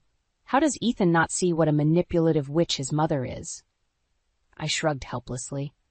"At this point, I don't think he's capable of viewing her objectively. She's had him under her thumb for so long, disrespecting me is just normal behavior to overlook." "Well, you can't just let her get away with that kind of cruelty," Rachel insisted, leaning forward. "After how she humiliated you, you have to make a stand. Expose her for the toxic narcissist she really is." The idea struck a chord within me, stoking the flames of righteous indignation still smoldering from the previous night. Rachel was right. I could no longer sit idly by while Patricia's mental abuse escalated unchecked. Ethan's willful ignorance meant I couldn't rely on him to intervene. This was something I'd have to take on myself, no matter how drastic the measures. "You're absolutely right," I said, conviction filling my voice. "Patricia has had her way for far too long. It's time to stop being the bigger person and hit her where it really hurts, her oversized ego." Rachel arched an eyebrow. "Oh, do tell, dear friend, what diabolical revenge scheme have you concocted already?" "The Blackwood Family Gala," I replied darkly. "The biggest event of their social calendar happening next month. A who's who of Atlanta's elite, all gathered under one roof to gossip and flaunt their wealth. The perfect venue to air Patricia's dirty laundry for all to see, tarnishing her carefully curated appearance in front of everyone that mattered in her materialistic circles." "Think you can get a hold of evidence?" Rachel prodded. "Conversations, documents, anything that could prove how disturbed she really is?" A faint smile crossed my lips. "Leave that to me. I know just where to start looking." Over the next few weeks, I began compiling an arsenal. Archived emails from Patricia containing underhanded criticisms of my family, my career, my ability to be a proper wife. Audio recordings from my phone capturing her condescending comments verbatim. I even managed to obtain a few pages from Patricia's private therapy notes, courtesy of a very disgruntled former employee at her doctor's office. The narcissistic observations, the blatant disdain for anyone outside her wealthy inner circle. It was all right there in black and white. With each new piece of irrefutable proof, my determination compounded. This wasn't just about getting payback against a cruel mother-in-law for years of emotional abuse. This was about dismantling her self-constructed pedestal, exposing the truth behind the immaculately maintained facade for all to see. I knew there would be consequences, that irrevocable bridges would be burned. But at this point, I simply didn't care anymore. Patricia's reign of toxic manipulation had gone on for far too long already. One way or another, I would be the one to finally bring her world crashing down around her. Over the next couple of weeks, I worked meticulously behind the scenes to gather allies and cultivate my plan for Patricia's downfall. It wasn't hard to find others who had been on the receiving end of her manipulative wrath over the years.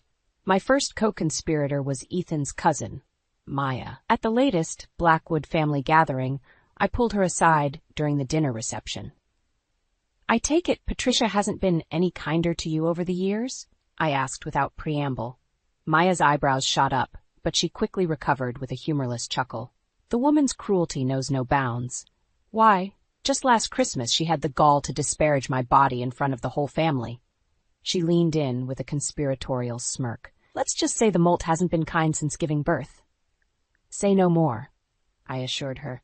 "Look, I'm putting together let's call it a demonstration against Patricia's tyrannical reign, an eye-opening experience for the oblivious masses who enable her emotional abuse." Maya's expression turned intrigued, even hungry. "Do tell, dear cousin-in-law, what did you have in mind?" I laid out my scheme to leverage the upcoming Blackwood Gala to reveal Patricia's true colors, the undoctored truth behind her pristine facade of Southern gentility. To use her own insidious words and behaviors against her in a devastating public expose? By the time I finished, Maya's eyes were alight with devious glee. "Consider me a willing accomplice in your master plot." She grinned wickedly. "That miserable hag has it coming, and then some." Over the following days, Maya proved instrumental in helping me gather more damning evidence from disgruntled former employees and service staff. Turns out the generous tips Patricia bestowed carried plenty of strings and resentments attached. We even managed to enlist the sympathies of her own sister, Sarah, who had long borne the brunt of Patricia's ruthless favoritism. Just a few recordings of the two sisters' volatile arguments provided enough vitriol to make our case. My final ally, however, took some delicate persuasion to bring into the fold. During one of her tense visits to berate me, I finally took the opportunity to confront Ethan about his continual enabling of his mother's abuse. "I cannot go on like this any longer," I stated bluntly after she had excused herself to powder her nose. "Your mother's behavior has become completely unacceptable and intolerable." Ethan shifted uncomfortably, refusing to meet my gaze. "Jolene, please, can we not revisit this again? Mother's just set in her ways, that's all." "Set in her ways?" I echoed in disbelief. "Ethan, wake up. That woman is a toxic, manipulative narcissist who revels in making others miserable, me especially. If you refuse to put a stop to her cruelty once and for all, then I will." His eyes widened as I laid out the entire scheme, the evidence, the co-conspirators, the plan to decimate Patricia's immaculate reputation in one fell swoop at the gala. For a long while he simply stared, seemingly in stunned silence. Then, slowly, resignation crept across his features. A weariness settled into his eyes as he seemed to truly see the damage his mother had wrought, not just to me, but to their entire family. "Do whatever you feel you must," he said at last, exhaustion seeping into his tone. "I think I've enabled her for far too long already." With Ethan's reluctant capitulation, the game was set. We had everything required to bring Patricia's reign of terror to a decisive, humiliating conclusion on the biggest stage imaginable. All that remained was to see our master plan through to its ruthless finale. The night of the annual Blackwood family gala arrived, and the air was thick with anticipation. Well, for me and my co-conspirators at least. Patricia and her oblivious entourage of sycophants were completely unsuspecting. We arrived fashionably late to the opulent country club ballroom, Patricia preening as she worked the room. Her public persona was in full force, every hair perfectly coiffed, every pearl and stitch of designer couture immaculate as she greeted Atlanta's elite with syrupy platitudes. I had to fight to keep the sneer off my face watching her performance. But soon, very soon, that genteel facade would come crashing down in spectacular fashion. "Good evening, Mother," Ethan greeted stiffly as we approached. "You've certainly outdone yourself this year." Why, thank you, darling. Patricia oozed magnanimity, grasping his hand. I simply had to ensure tonight was an occasion to remember for us all. Her eyes bored into me as she added with an insincere smile, for the good of the family, of course.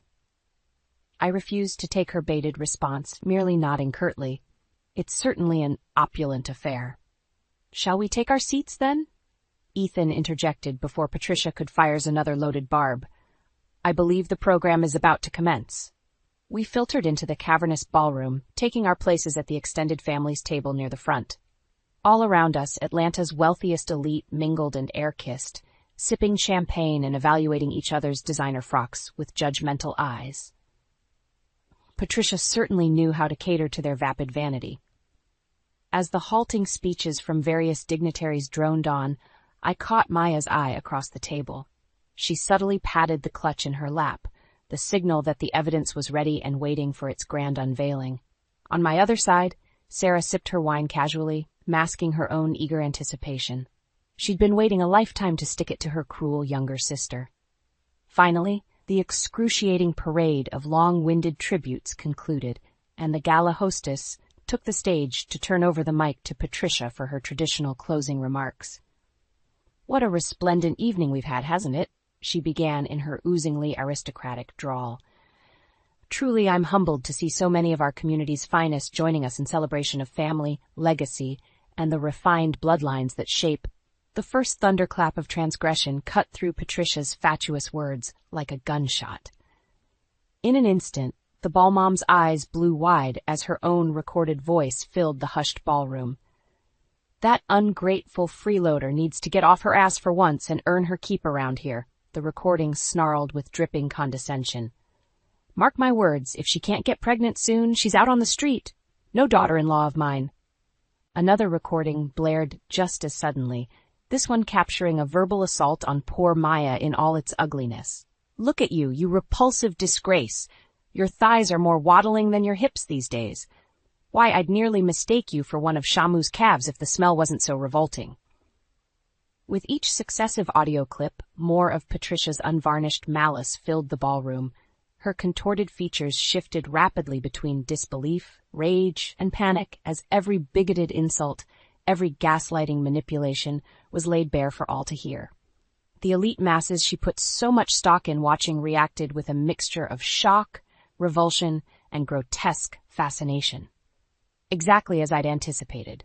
Elite society thrived on cruel voyeurism. So transfixed were the onlookers that my clandestine projector setup across the ballroom went completely unnoticed until it was too late. With a few taps on my tablet, I activated the overhead screens, displaying the most damning excerpts from Patricia's therapy sessions for all to see. By the time her hate-filled words about minorities and the poor stretched across 10-foot text, Patricia was apoplectic. Her rage twisted her face into something vile and inhuman, the perfect embodiment of the soulless monster she'd striven to conceal. "No! No! How dare you!" The shriek clawed its way from her throat as she finally realized the full extent of my orchestration. You treacherous little..." But her venomous diatribe went unfinished as Sarah finally abandoned all pretense and hurled the remaining contents of her wine glass directly into Patricia's face. "That's for a lifetime of misery, you hateful cow." In an instant, the once refined gala descended into pandemonium.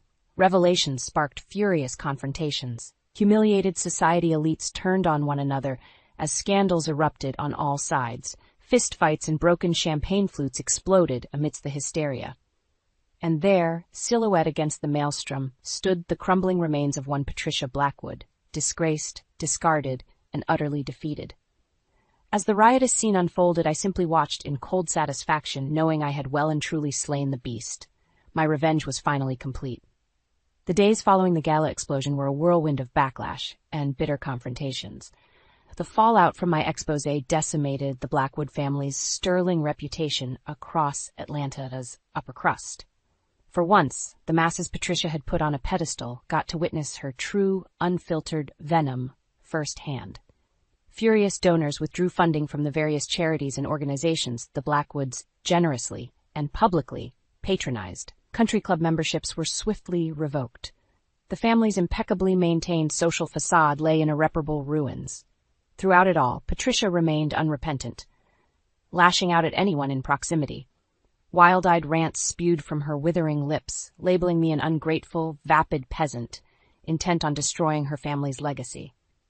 Ethan attempted to play peacemaker, but it was impossible to douse the raging inferno I'd sparked. The truth of his mother's depravity had incinerated any remaining delusions about her character.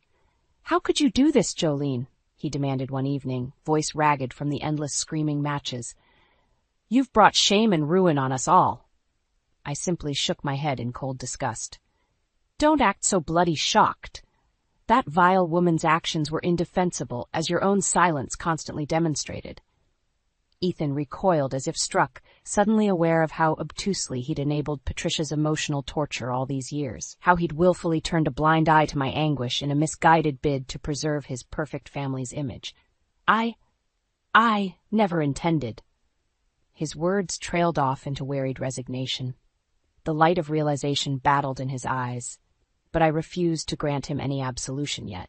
I'd suffered far too long for such easy contrition. As the Blackwoods descended into squabbling over the smoldering remains of their family legacy, I stood firm on the outskirts.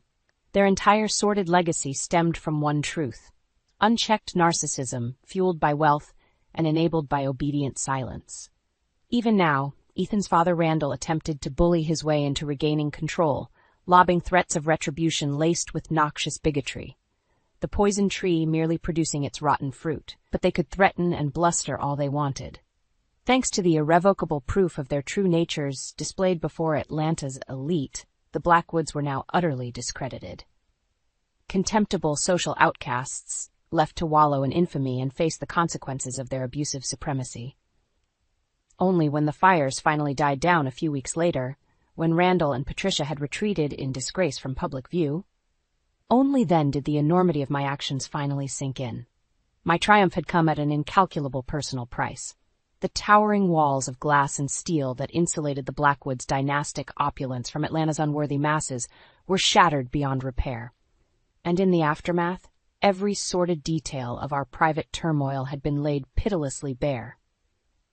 I expected Ethan to lash out anew, to decry my willingness to dismantle his vaulted family legacy in the name of vengeance, to accuse me of going too far in my bid to discredit his manipulative matriarch. What I didn't expect was the resignation in his eyes when he finally emerged from the wreckage to face me. The tacit acknowledgement of how completely he had failed me over the years, how thoroughly Patricia's insidious influence had poisoned our once vibrant union. There would be no easy path forward for us. Too much pain remained, too many open wounds left seeping from the detonation of my merciless retaliation. But for the first time in longer than I could recall, I saw the unflinching truth reflected in Ethan's gaze. Sometimes the only way to cauterize an infection is to burn it out completely. The weeks following my explosive gala takedown were a bitter whirlwind. The Blackwood family was in utter disarray, their narcissistic empire of influence in tatters. Through it all, Ethan and I kept our distance, speaking in terse sentences when absolutely necessary. The chasm between us gaped wide, rendered impassable by the devastation of my vengeful actions.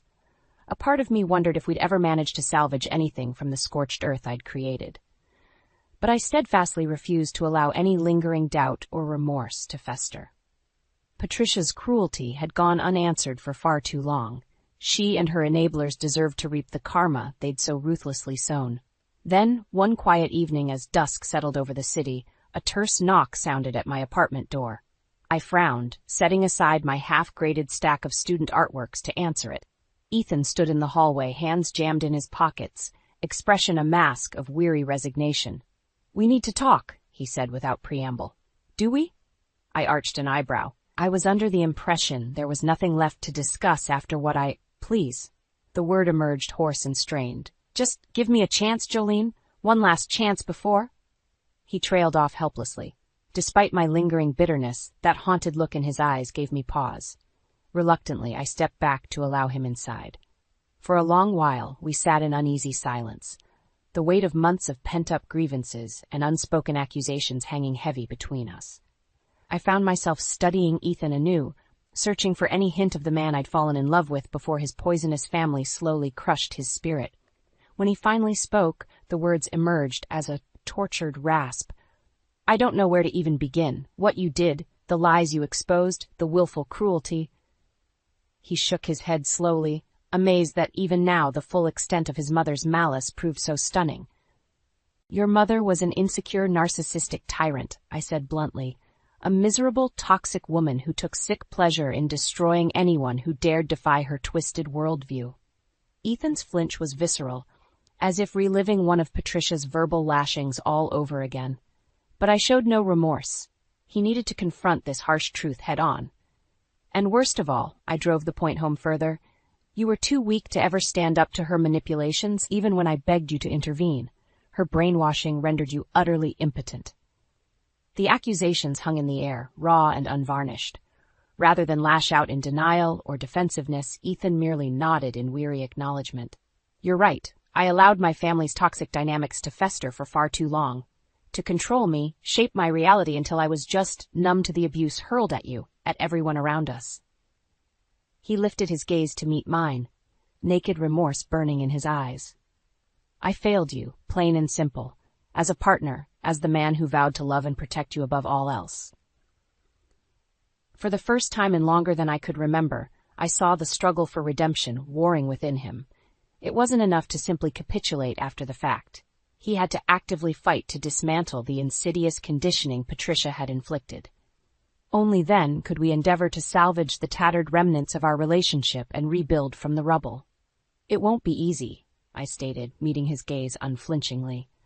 "That woman's venom has been allowed to infect us for far too long. But if you're truly willing to fight for us, to reject her narcissistic reign once and for all—" A flicker of hope gleamed in Ethan's eyes, reinvigorated determination burning behind it. "Then you'd better be prepared to run beside me every step of the way." His answering nod was resolute, the old ghosts of hesitation and weakness exorcised by the raging fires of truth. It was a start. "You barely visit anymore. Marriage should be your priority, not this silly career," Lydia snapped, her cold eyes boring into me. Milo shifted uncomfortably beside me, on the floral-patterned couch. "Mom, Elise works hard. You don't have to be so hard on her." Lydia waved her hand dismissively. "She needs to focus on her duties as a wife. When are you two going to start a family?" I clenched my jaw, fighting the anger bubbling inside me. This wasn't the first time Lydia had made digs about my job and criticized me as Milo's wife. But today, on our rare joint day off, it stung more than usual. "My career is important to me," I said evenly, proud of myself for not raising my voice. "And we've discussed children. We'll have them when the time is right for us." Lydia's eyes narrowed. "For you, you mean? For your convenience and schedule, typical modern woman always putting selfish desires first. That was it." "We should get going," I said flatly, standing up. Milo opened his mouth, then closed it again, standing as well. "Yes, run off. Par for the course these days," Lydia called after us. The drive back to our condo was silent. Milo kept glancing over at me, lips pursed, but I stared straight ahead, too angry to speak. How could he let his mother talk to me like that? When we got home, I went straight to the bedroom to be alone. A few minutes later, Milo poked his head in. "Else, are you okay?" I whirled around, my fury unleashed. "No, I'm not okay. Your mother constantly belittles me and my career, and you just sit there and take it. Do you agree with her outdated, misogynistic views?" He recoiled. "What? No, of course not. She just has a certain way of speaking. She doesn't mean anything by it." I stared at him in disbelief. "Doesn't mean anything by it? You can't be serious. She clearly thinks my job makes me a bad wife and that having a career means I'm selfish." "She's just old-fashioned, Else. You know how she can be." He came over and put his hands on my shoulders. "Don't let it bother you so much." I jerked away, unable to believe his nonchalance. My career was a huge part of who I was. How could he downplay his mother's words so easily? "This has been building for years," I said, voice shaking slightly. "She repeatedly criticizes and demeans me. I feel disrespected in my own marriage, by my own husband." Milo's face fell. "Els, I'm sorry. I never meant to make you feel that way." But it was too late for apologies. His flippant response to his mother's toxic behavior spoke volumes. I suddenly felt overwhelmingly alone. "I can't keep living like this," I said quietly. "We need to get counseling to work through these issues. If we can't get on the same page, I don't know if our marriage can survive. Milo paled, but I stood firm, my mind already spinning ahead to the next chapter of my life. The next morning, I was sifting through the mail when a letter from our bank caught my eye. Frowning, I opened it and froze. Our checking account was nearly empty. "Milo!" I called out, panic rising in my chest. "Come here."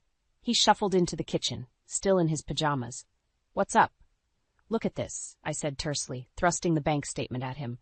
"Our account is almost drained. What did you do?"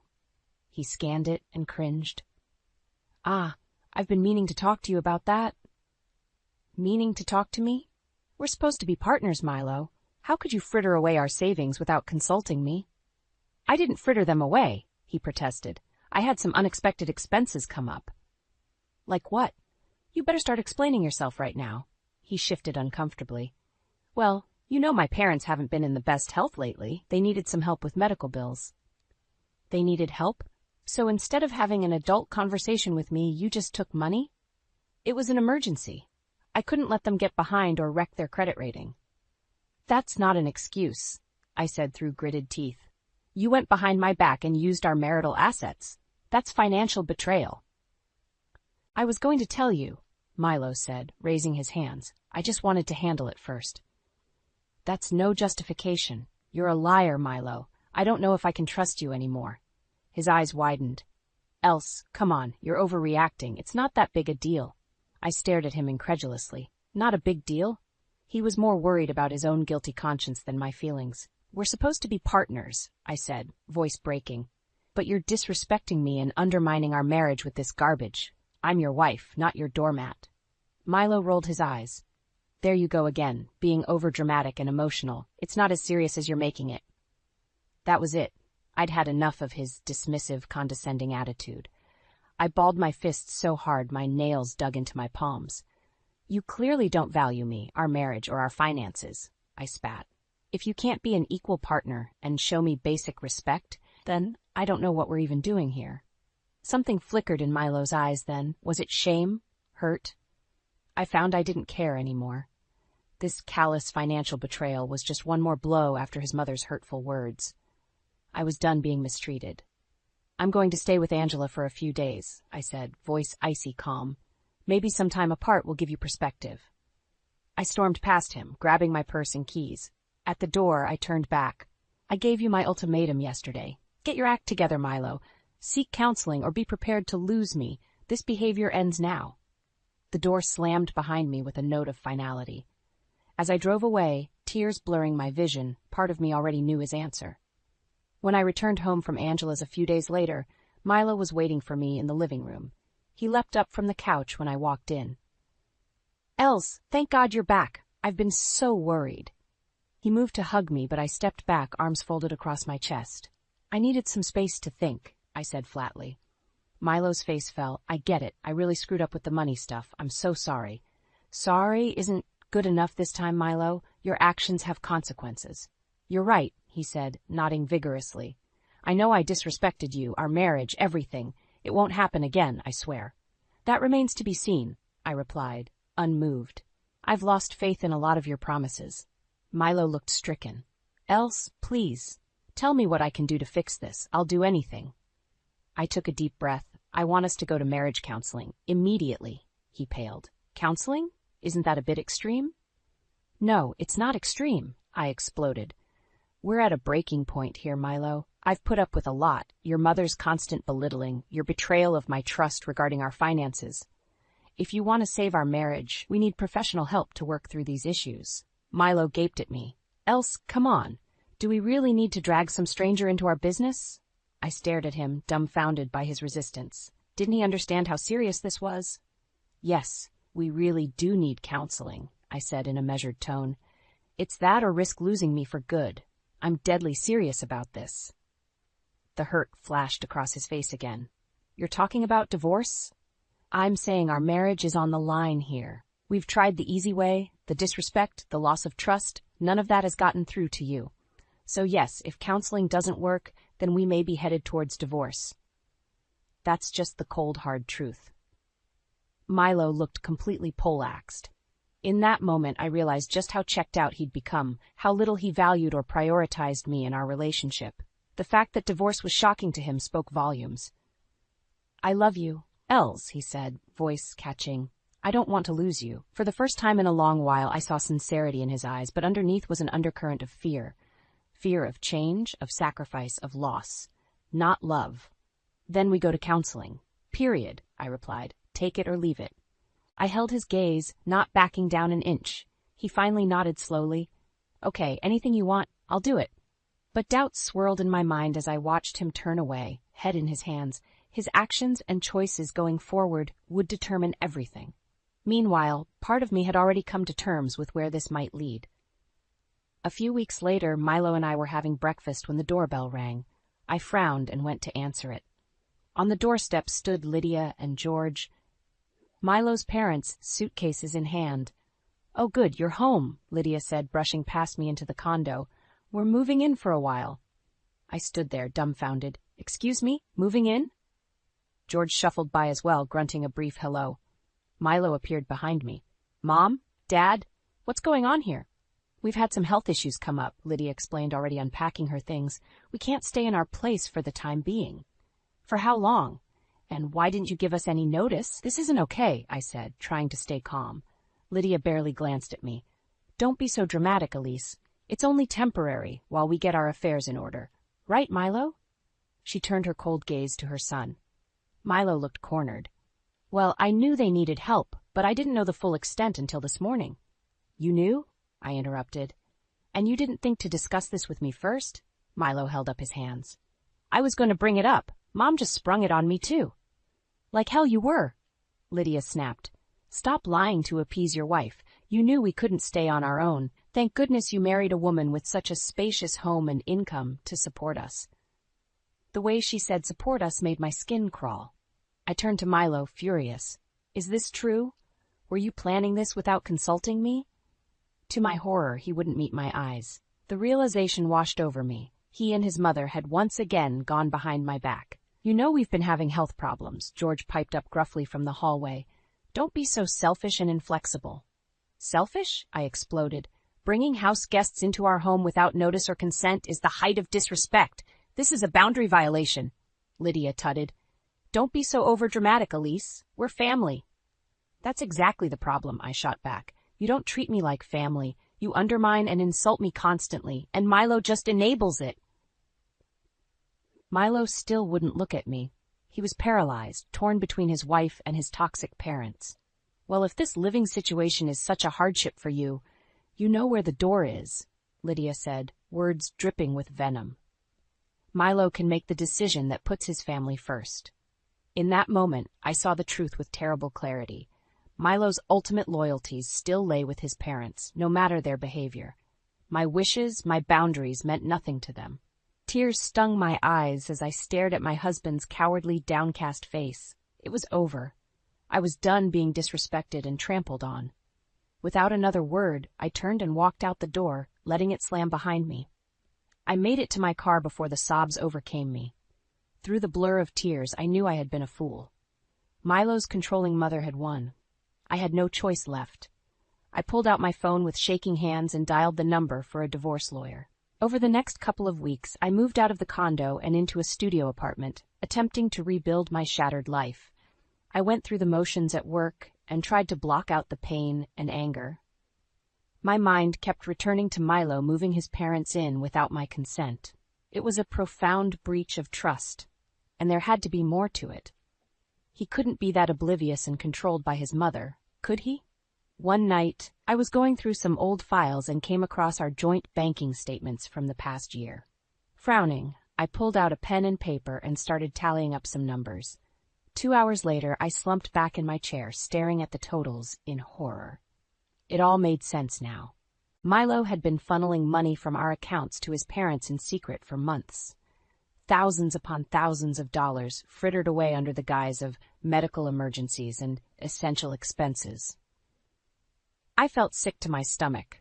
Not only had Milo violated my trust by moving his parents in, he had been systemically draining our finances to support them behind my back. It was a level of deception I couldn't have imagined. The next morning, I stormed up to Milo's office at the school, heart pounding. His face fell when he saw me. "Else, what's going on?" "This," I spat, shoving the accounting notes at him. "This is what's going on." Milo scanned the papers and visibly paled. "Oh, God! Oh, God is right!" I exploded. "How could you do this, secretly siphoning our money for over a year? Do you have any idea the level of betrayal here?"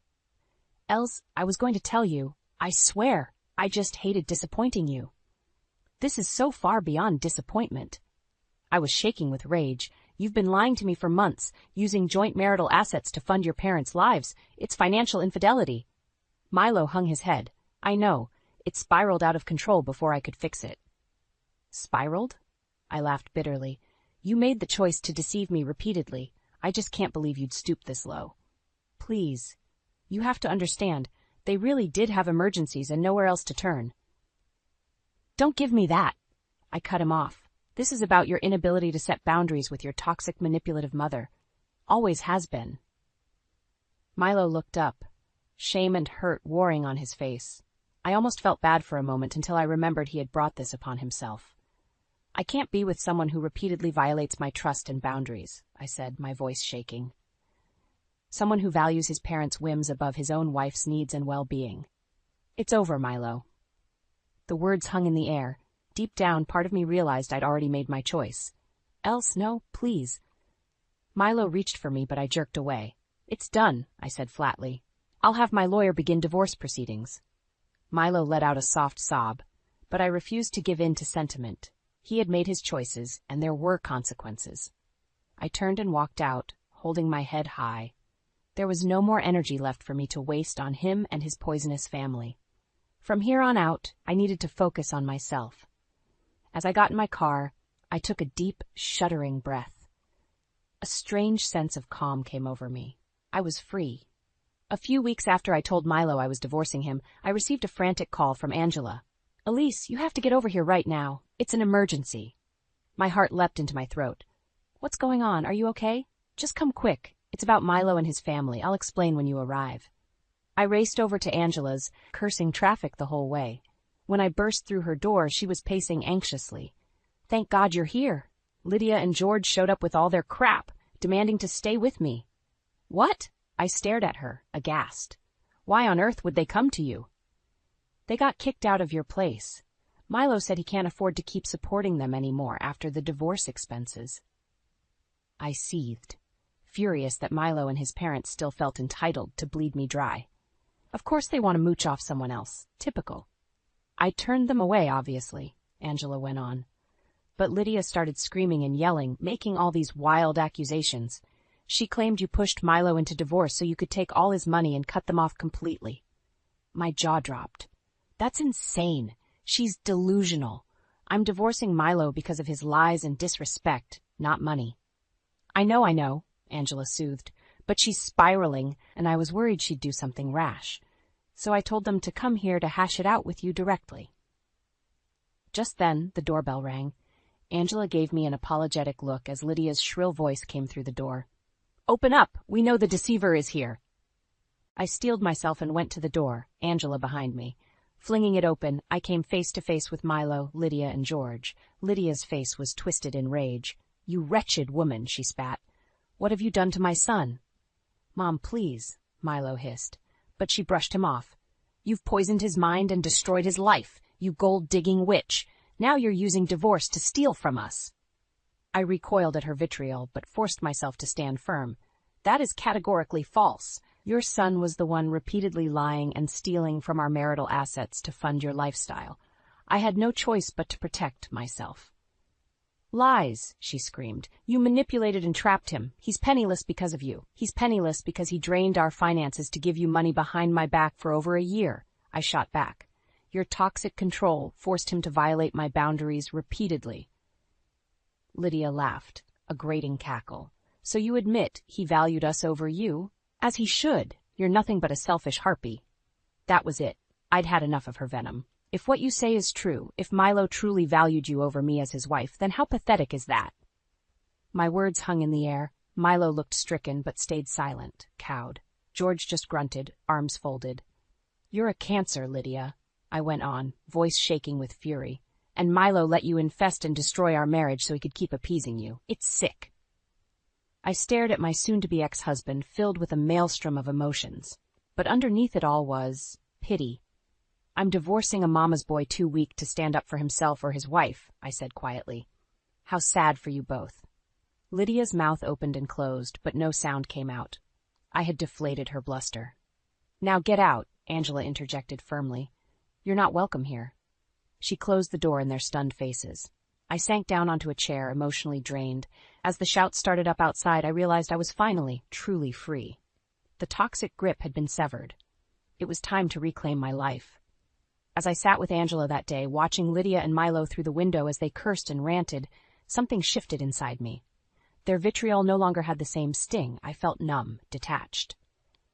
After they finally stormed off, Angela turned to me with a worried look. Are you okay? I'm so sorry you had to go through that. I took a deep breath and slowly let it out. I'm fine. Better than fine, actually. Angela searched my face, confused. What do you mean? I mean I'm done letting them have power over me. That chapter of my life is closed. I thought for a moment. In fact, I'm not going to just passively end things with Milo. I'm taking control. Angela sat back, surprised. Taking control how? By getting justice. I stood up and began pacing, energy coursing through me. Milo systematically depleted our marital assets for over a year, giving that money to his vile parents behind my back. It was illegal and unethical on multiple levels. Angela nodded slowly, catching my meaning. So you're going to go after them, legally and financially? Absolutely. I'm consulting lawyers immediately to explore all my options. I have the evidence of his fraud and deception. He and his parents are going to face consequences. A grim smile crossed my face as a plan began to form. In fact, I may handle things a bit more creatively than just the legal angle.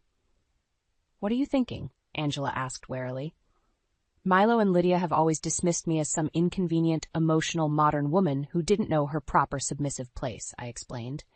They underestimated me. I paused, picturing both their smug, sneering faces. I'm going to make them realize the full extent of exactly what kind of strong, capable woman I am. I'm going to utterly dismantle their world and status, just as they tried to do to me. Angela's eyebrows shot up. Damn, girl, you sound like a woman on a warpath. Damn right, I replied, eyes flashing. They messed with the wrong modern woman. Over the next few days, I immersed myself in research and planning.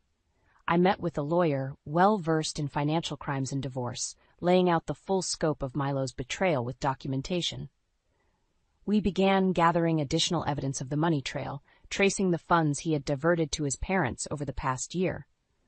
The lawyer assured me we had enough for criminal and civil charges of fraud, misappropriation of marital assets, and more. But I didn't stop there. I consulted a private investigator to dig deeper into Milo and Lydia's backgrounds and activities. I wanted to expose every shady financial dealing, every personal and reputational skeleton they tried so hard to hide.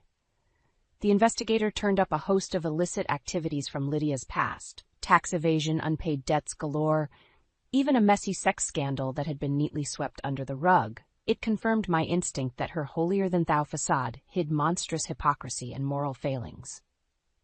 As the puzzle pieces came together, I began to set my plan in motion. There would be 3 stages.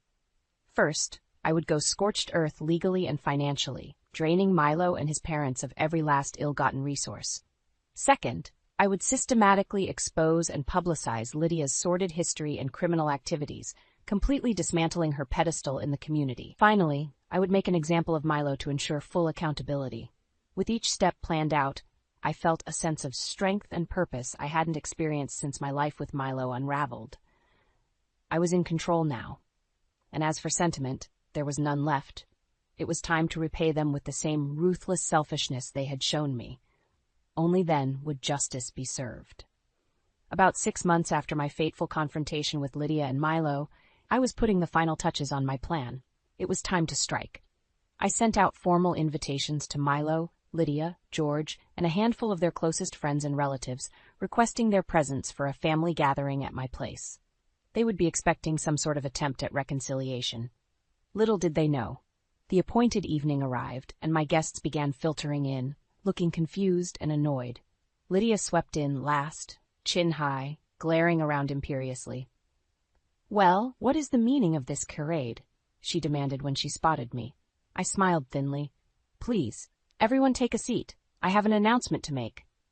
Mutterings filled the room as they grudgingly sat. Milo kept shooting me panicked looks, terrified of a scene, no doubt. Once they settled, I began to speak. "Friends, family, I've gathered you all here today to share some important news and set the record straight on a few matters." I paused, taking in their wary faces. Lydia was scowling. "Many of you know that my marriage has dissolved over the past year. What you may not realize is the scale and severity of the betrayal and damage done." I looked directly at Milo, who shrank under my gaze. "My husband systematically depleted our joint marital assets and finances over many months, funneling thousands upon thousands to support his parents' lifestyle and expenses without my knowledge or consent." Gasps and murmurs filled the room. Lydia shot Milo a venomous look. "It was discovered," I went on, "that he fraudulently misused our funds out of an unwillingness to cut off his parents' constant demands for financial support. The extent of the deception is staggering." I shook my head slowly. The trust, respect, and sanctity of marriage was completely violated, and so decisive action had to be taken. Reaching into my bag, I pulled out a manila envelope. "As of today, I have officially filed both criminal fraud charges and a civil lawsuit against my former husband Milo. A portion of all future earnings and assets will be garnished to compensate for the damages." Milo's head snapped up, eyes wild. "You can't be serious!" But I pressed on. "Additionally, I have filed civil liability claims against both Lydia and George for their role in encouraging and facilitating this misconduct." My voice strengthened. "The bright lights of legal and financial ruin will now be shown in their faces. No stone will be left unturned. All misdeeds and shady dealings will be completely exposed." Lydia finally found her voice. "You lying snake! You can't do this. I won't allow it." I laughed coldly. "You have no power here anymore, Lydia. Your reign of abuse and manipulation is over." Reaching into my bag again, I pulled out a sheaf of documents. "In fact, let's go ahead and begin the exposure right now, shall we?" I started detailing Lydia's long history of criminal transgressions, tax evasion, insurance fraud, illegal offshore accounts, shady business dealings, even her little sex scandal that she thought stayed buried. Her face ashen, Lydia gaped at me as I mercilessly laid out the bitter, ugly truth. Around the room, shock and revulsion rippled through the guests, utterly dismantling the vain, holier-than-thou facade she had carefully constructed over the years, showing the world the real Lydia, a grasping, immoral hypocrite. She had no one to blame but herself. I finally fell silent. Lydia could only whimper denials through trembling lips. Looking around the room, I saw the dawning horror and disgust on every face, even Milo's. Her house of lies and illusions was crumbling. This was my revenge, my justice. They had underestimated me at every turn, and now the tables were turned. "You brought this upon yourselves," I said quietly. "You chose to make me your enemy, and you have no one to blame but yourselves."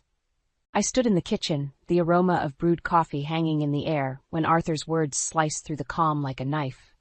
"Evelyn, we've decided to live with Ethan and Lisa, so you need to leave." His voice, once warm and loving, now held a chilling finality. I blinked, disbelieving. The room spun slightly as I tried to comprehend his words. Lisa, standing beside him with arms crossed, chimed in with a sneer. "Yeah, it's about time. You've been nothing but a freeloader, Evelyn." "A freeloader? Me?" The absurdity of it stung. I had been the backbone of this family's finances for years, while Arthur played the role of the struggling artist, and now this? My gaze shifted from Arthur to Lisa, and then back to Arthur. He avoided my eyes, his face an emotionless mask. Anger and disbelief churned in my stomach. "Is this some kind of sick joke?" I asked, my voice shaking. "No joke, Evelyn. We think it's best for everyone," Arthur said, his tone devoid of the warmth I once knew. The man I married, the man I built a life with, was now evicting me from my own home with the help of our son's wife. The absurdity of it all was overwhelming. I wanted to scream, to shout, to make them see the injustice. But all I could muster was a hollow laugh. "You'll regret this," I said, the words coming out colder than I intended. Arthur's eyes finally met mine, but there was no remorse there, just a blank stare. "Just pack your things and go, Evelyn. It's for the best." I looked around the kitchen, the heart of our home where I'd cooked countless meals, where we'd shared so many memories. And now they were casting me out like an unwanted guest. "I'll leave," I said, my voice steady despite the turmoil inside. "But remember this, Arthur, you'll regret this day." I turned, leaving them standing in the kitchen, and walked to our bedroom. My bedroom, the room where I had spent over 2 decades of my life, now just a hollow reminder of a love that had withered away. I packed a suitcase with clothes and essentials, grabbed my work laptop, bank book, and some valuables, and headed for the door. As I passed the living room, I saw them, sitting together, already erasing my existence from their lives. "You think you've won," I said, pausing at the door, "but this isn't the end. It's just the beginning." Without waiting for a response, I walked out, the door closing behind me with a finality that echoed in my heart. As I drove to a nearby hotel, my mind raced with plans and possibilities. They thought they could discard me, but they were wrong. I was Evelyn Carter, and I would not go down without a fight. This betrayal would not go unpunished. I checked into the hotel and lay on the bed, staring at the ceiling. The events of the day replayed in my mind, fueling a fire within me. They had unleashed something in me, something fierce and unyielding. I would rebuild my life, but not before making sure Arthur and Lisa understood the gravity of their mistake. They had underestimated me, and that was their biggest mistake. As I drifted into a restless sleep, one thought remained clear in my mind. This was not the end, but a new beginning. A beginning where I would take back control of my life and make them rue the day they crossed Evelyn Carter. The night at the hotel was restless, each tick of the clock a reminder of my shattered life. In the dim light of dawn, memories flooded in, bittersweet and sharp. I met Arthur when life was simpler, filled with dreams and possibilities. He was a graphic designer with a creative spark that ignited something in me. Our courtship was a whirlwind, a blend of passion and promise. We married young, and soon Ethan came along, completing our little family. But time has a way of eroding even the strongest foundations. Arthur's once passionate drive for his work dwindled into complacency. I continued working at a food manufacturing company, my career progressing steadily. It was my salary that kept us afloat, especially when Arthur decided to leave his stable job to pursue freelance work. "Are you sure about this, Arthur?" I had asked, concern lacing my words. He was confident, almost dismissive. "I'll get work from my contacts. Plus, you're doing great with your job." My job, which he casually referred to as a side gig, was the lifeline of our finances. His ignorance of my professional worth was a growing wedge between us. It was during this time that Helen, Arthur's mother, became a central part of our lives. Her health was failing, and I found myself taking on the role of her caregiver. It seemed natural. She was family, after all. But Arthur's lack of involvement was a bitter pill to swallow. "Why don't you help more with your mother?" I once asked, frustration evident in my voice. Arthur just shrugged, his attention more on his designs than on my words. It was always about his work, his needs, never about Helen or me. As I lay in the hotel bed, the hurt from years of being undervalued and overlooked simmered within me. They had taken my kindness for weakness, my silence for submission. But no more. I would show them the strength of a woman scorned, a woman who had given her all only to be discarded. My plan began to take shape in the early morning light. It was time for Arthur and Lisa to face the consequences of their actions. They thought they had removed a problem from their lives, but in reality, they had ignited a fire. I would start with Arthur's finances. It was time he learned the true value of the money I brought into our household. I knew his freelance work wasn't as lucrative as he pretended. His pride would crumble under the weight of financial realities. And Lisa, with her smug sense of entitlement, would learn that her actions had repercussions. I remembered her disdain, her condescending words. She had no idea about the struggles and sacrifices I had made for this family. I rose from the bed, a new determination coursing through me. I would not be a victim of their cruelty. I would be the architect of their comeuppance. As the sun rose, casting a warm glow through the window, I felt a sense of empowerment. Evelyn Carter was no longer just a name. It was a symbol of resilience and retribution. They had underestimated me, but they would soon learn the cost of their betrayal. This was not just about revenge, it was about justice. And I would have it, no matter what it took. The first rays of sunlight brought clarity and resolve. I checked out of the hotel with a single goal in mind, to begin my carefully crafted plan of retribution against Arthur and Lisa. Returning home to gather the rest of my belongings was a calculated move. I needed to see Arthur to gauge his reactions to feed the fire of my resolve. The house felt different as I stepped in, colder, unwelcoming. Arthur was in the living room, his back to me, lost in his thoughts. "I've come for the rest of my things," I announced, my voice steady. He turned, a flicker of surprise crossing his face before it settled into an indifferent mask. "Fine. Take whatever you need." As I moved through the house, memories taunted me, but I pushed them aside. This was no time for sentimentality. It was a time for action. In our bedroom, I quickly sorted through our shared life, compartmentalizing emotions, focusing on the task. Clothes, personal items, some documents. I was methodical, leaving no trace of myself behind. Arthur hovered at the doorway, watching. "Evelyn, are you sure about this?" His question was a mix of confusion and a faint hint of concern. It was almost laughable. "You made your choice, Arthur. Now live with it," I replied, without looking at him. I could feel his gaze on me, but I didn't falter. This was the man who had underestimated me, who had pushed me out of my own life. No more. The final item I packed was a photo of us in happier times. I stared at it, a bitter smile on my lips. Then, without a second thought, I left it on the dresser, a reminder of what he had lost. As I carried my belongings to the car, Arthur's voice stopped me. "Evelyn, about the finances." I turned, meeting his eyes. "What about them? We might need to discuss how we'll handle things moving forward." "Oh, now you're concerned about finances?" My voice was tinged with sarcasm. "Don't worry, Arthur. You'll manage. After all, I was just a side gig, remember?" His expression faltered, guilt and realization dawning. But it was too late for regrets. I drove away without looking back, the chapter of Arthur and me firmly closed. But this was just the beginning. My mind raced with plans, each more satisfying than the last.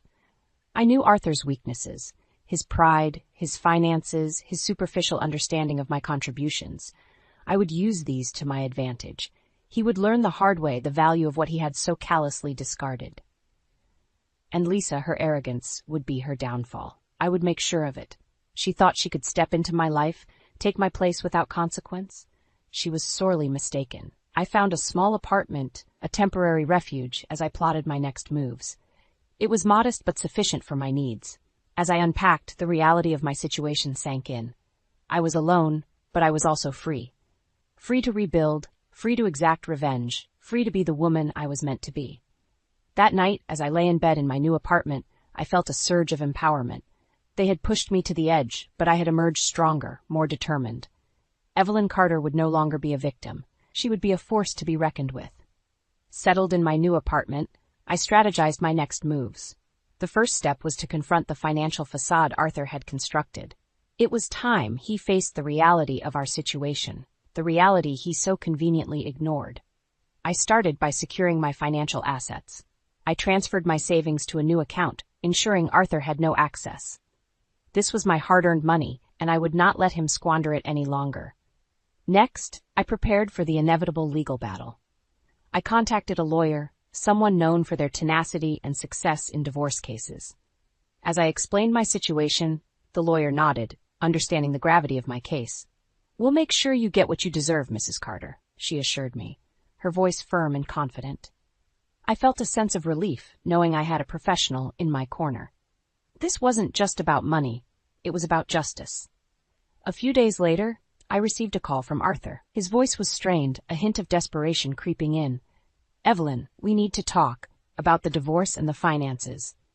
I agreed to meet, curious to see how he would handle this confrontation. We met at a quiet cafe, a neutral ground for what was to be a decisive discussion. Arthur looked worn, the stress of the situation clearly taking its toll. "Evelyn, I think we rushed into this. Maybe we can work things out?" His plea was pathetic, a stark contrast to the confident man I once knew. "Work things out? You threw me out, Arthur. You made your choice." He flinched at my words, but I felt no sympathy. This was the bed he had made. "We can't afford a divorce, Evelyn, not with my financial situation." "Oh, now you admit it," I retorted, my voice laced with scorn. "You're finally facing reality." Arthur's eyes darted around the cafe, his pride wounded. I thought we could come to an agreement, without lawyers. I leaned in, my gaze steady. You want an agreement? Fine. I want $10,000. That's my price for an amicable divorce. Arthur's face paled. 10,000? I don't have that kind of money. That's not my problem, Arthur. You wanted me out. You pay the price. He struggled for words, his facade crumbling. I'll see what I can do. I stood up, my chair scraping against the floor. You have 1 week, Arthur. 1 week to give me what I'm owed. As I left the cafe, I could feel Arthur's eyes on me, but I didn't look back. This was more than just a financial transaction. It was a statement. I was no longer the woman he could manipulate and discard. Back in my apartment, I allowed myself a small smile. The tables were turning. Arthur was finally understanding the cost of his betrayal. And this was just the beginning. There was more to come, and I would make sure he paid every penny of the emotional debt he owed me. The week after confronting Arthur was a whirlwind of activity. I found solace in action, each step a move towards reclaiming my life. But the true test came when Arthur called to arrange the exchange of the $10,000. We met at the same cafe, a public space where emotions couldn't easily run amok. Arthur was there first, looking more defeated than ever. He handed me an envelope, his hand trembling slightly. This is everything I could gather, he said, his voice barely above a whisper. I didn't count the money there. I didn't need to. The look in his eyes told me it was all there. Consider this the end of our chapter, Arthur. As I turned to leave, I could feel his gaze heavy on my back. But I walked away without hesitation. This was more than a financial transaction. It was a reclaiming of my dignity. Back in my apartment, I counted the money. Each bill was a testament to my resilience, a down payment on my new life. But it wasn't the end of my plan. Not yet. The next step was Ethan and Lisa. Arthur's betrayal was one thing, but their complicity stung deeper. It was time they faced their own consequences. A few days later, the opportunity presented itself. Ethan called, his voice strained. Mom, we need to talk. Can you come over? I agreed, curious about what prompted his sudden request. At their house, the atmosphere was tense. Ethan fidgeted nervously, while Lisa's usual arrogance was replaced by unease. What's this about, Ethan? I asked, my tone neutral. It's about Dad, Ethan began, his eyes avoiding mine.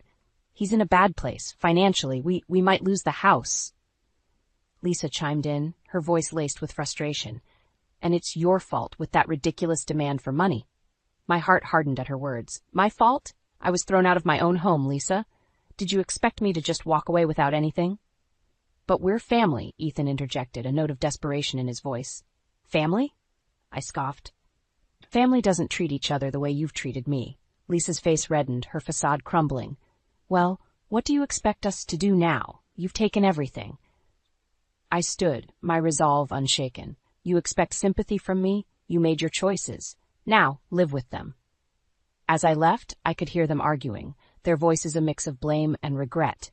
But it was too late for apologies. They had shown their true colors, and now they were facing the consequences. In the solitude of my apartment, I reflected on the day's events. I had set out to reclaim my dignity, to make them understand the pain they had caused, and I had succeeded. But as I lay in bed that night, a sense of emptiness crept in. Revenge had brought satisfaction, yes, but it hadn't filled the void left by my shattered family. Yet I knew there was no going back. This was my path now, and I had to see it through to the end. As the days passed, my life settled into a new rhythm, one defined by independence and strength. Yet, the final act of my plan remained. It was time to expose Arthur and Lisa's true nature, to bring their deceit into the light. I began by digging into Arthur's financial affairs. It wasn't difficult. His desperation had made him careless. I discovered a trail of debt, poor investments, and most shockingly, evidence of an affair. It was the ammunition I needed. I confronted Arthur once more, this time at his office. It was a place where he felt in control, but I was about to shatter that illusion. Arthur, we need to talk, I said, my voice calm yet assertive as I entered his office. He looked up, surprise etched on his face. Evelyn, what are you doing here? I know about the affair, Arthur, and the debts, I stated, watching as his face drained of color. That's ridiculous, he stammered, but the guilt in his eyes betrayed him. Don't insult my intelligence. I have proof, I countered, my words sharp. Arthur sank into his chair, the facade of confidence crumbling. Evelyn, please, let's talk about this. There's nothing to talk about. You've made your bed, now lie in it. My words were cold, a reflection of the void he had left in my heart. I left his office, leaving him to stew in his guilt and fear. But my plan wasn't complete. Lisa was next. I invited her for coffee, a public setting where she couldn't easily escape. When she arrived, her usual brashness was absent, replaced by caution. Evelyn, what is this about? She asked, her voice tinged with suspicion. It's about you and Arthur, I said, meeting her gaze. Your role in this whole mess. Lisa shifted uncomfortably. I don't know what you're talking about. Oh, but you do, I countered. You encouraged Arthur's decisions, thinking it would benefit you. But now, you're just as responsible for the fallout. Lisa's facade cracked, her composure slipping. You can't blame me for everything. I can, and I do.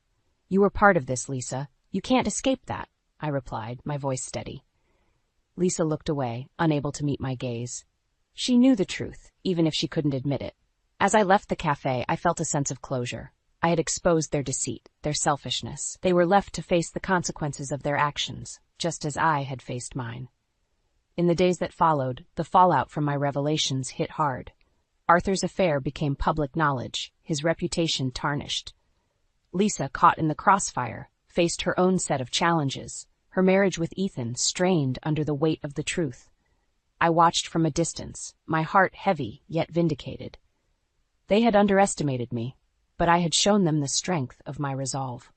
Yet, in the quiet moments, I couldn't help but wonder if the price of revenge was too high. I had regained my dignity, but at what cost? The family I once loved was now broken, a casualty of the war I had waged. In the weeks following my confrontation with Arthur and Lisa, the repercussions of their actions, and mine, began to unfold in full view. The house that once echoed with our laughter now stood as a silent monument to broken dreams and betrayal. Arthur's career suffered greatly from the scandal. His clients left, unwilling to associate with a man whose personal life was in shambles. His financial troubles, once hidden behind a veil of pride, were now laid bare for all to see. Lisa, on the other hand, found herself isolated. Her marriage with Ethan strained to the breaking point, as the truth of her manipulation and greed surfaced. The social circles that once welcomed her now turned their backs, leaving her to face the consequences of her actions alone. I heard through mutual acquaintances that Ethan had moved out, unable to cope with the continuous quarrels and the stark reality of their situation. Lisa, once so full of confidence and disdain, was now a shadow of her former self. And then there was Arthur.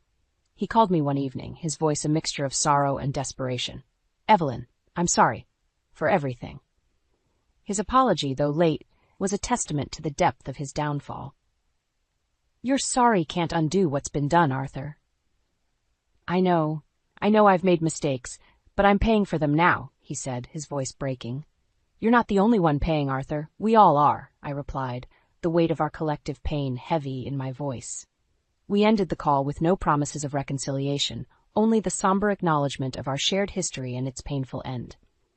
In the aftermath, I found solace in my newfound independence. The pain of the past was still there, a dull ache that ebbed and flowed with the days. But there was also a sense of freedom, a liberation from the chains of a loveless marriage and the suffocating deceit that had come with it. As I rebuilt my life piece by piece, I realized that revenge, though sweet, was also bittersweet. It had given me closure, yes, but at a cost. The family I had once cherished was now just a memory, a lesson learned in the hardest way possible. But life has a way of moving forward, and so did I. I found joy in small things, in the quiet moments of solitude, in the new beginnings that each day brought. The scars of the past remained, but they no longer defined me. I was Evelyn Carter, a woman who had faced her demons and emerged stronger. The journey had been long and fraught with pain, but I had survived, and in that survival I had found a new sense of self, a new purpose. As I look back now, I realize that the greatest revenge was not in the downfall of Arthur and Lisa, but in the rise of my own spirit. In the end, I had not just survived, I had thrived.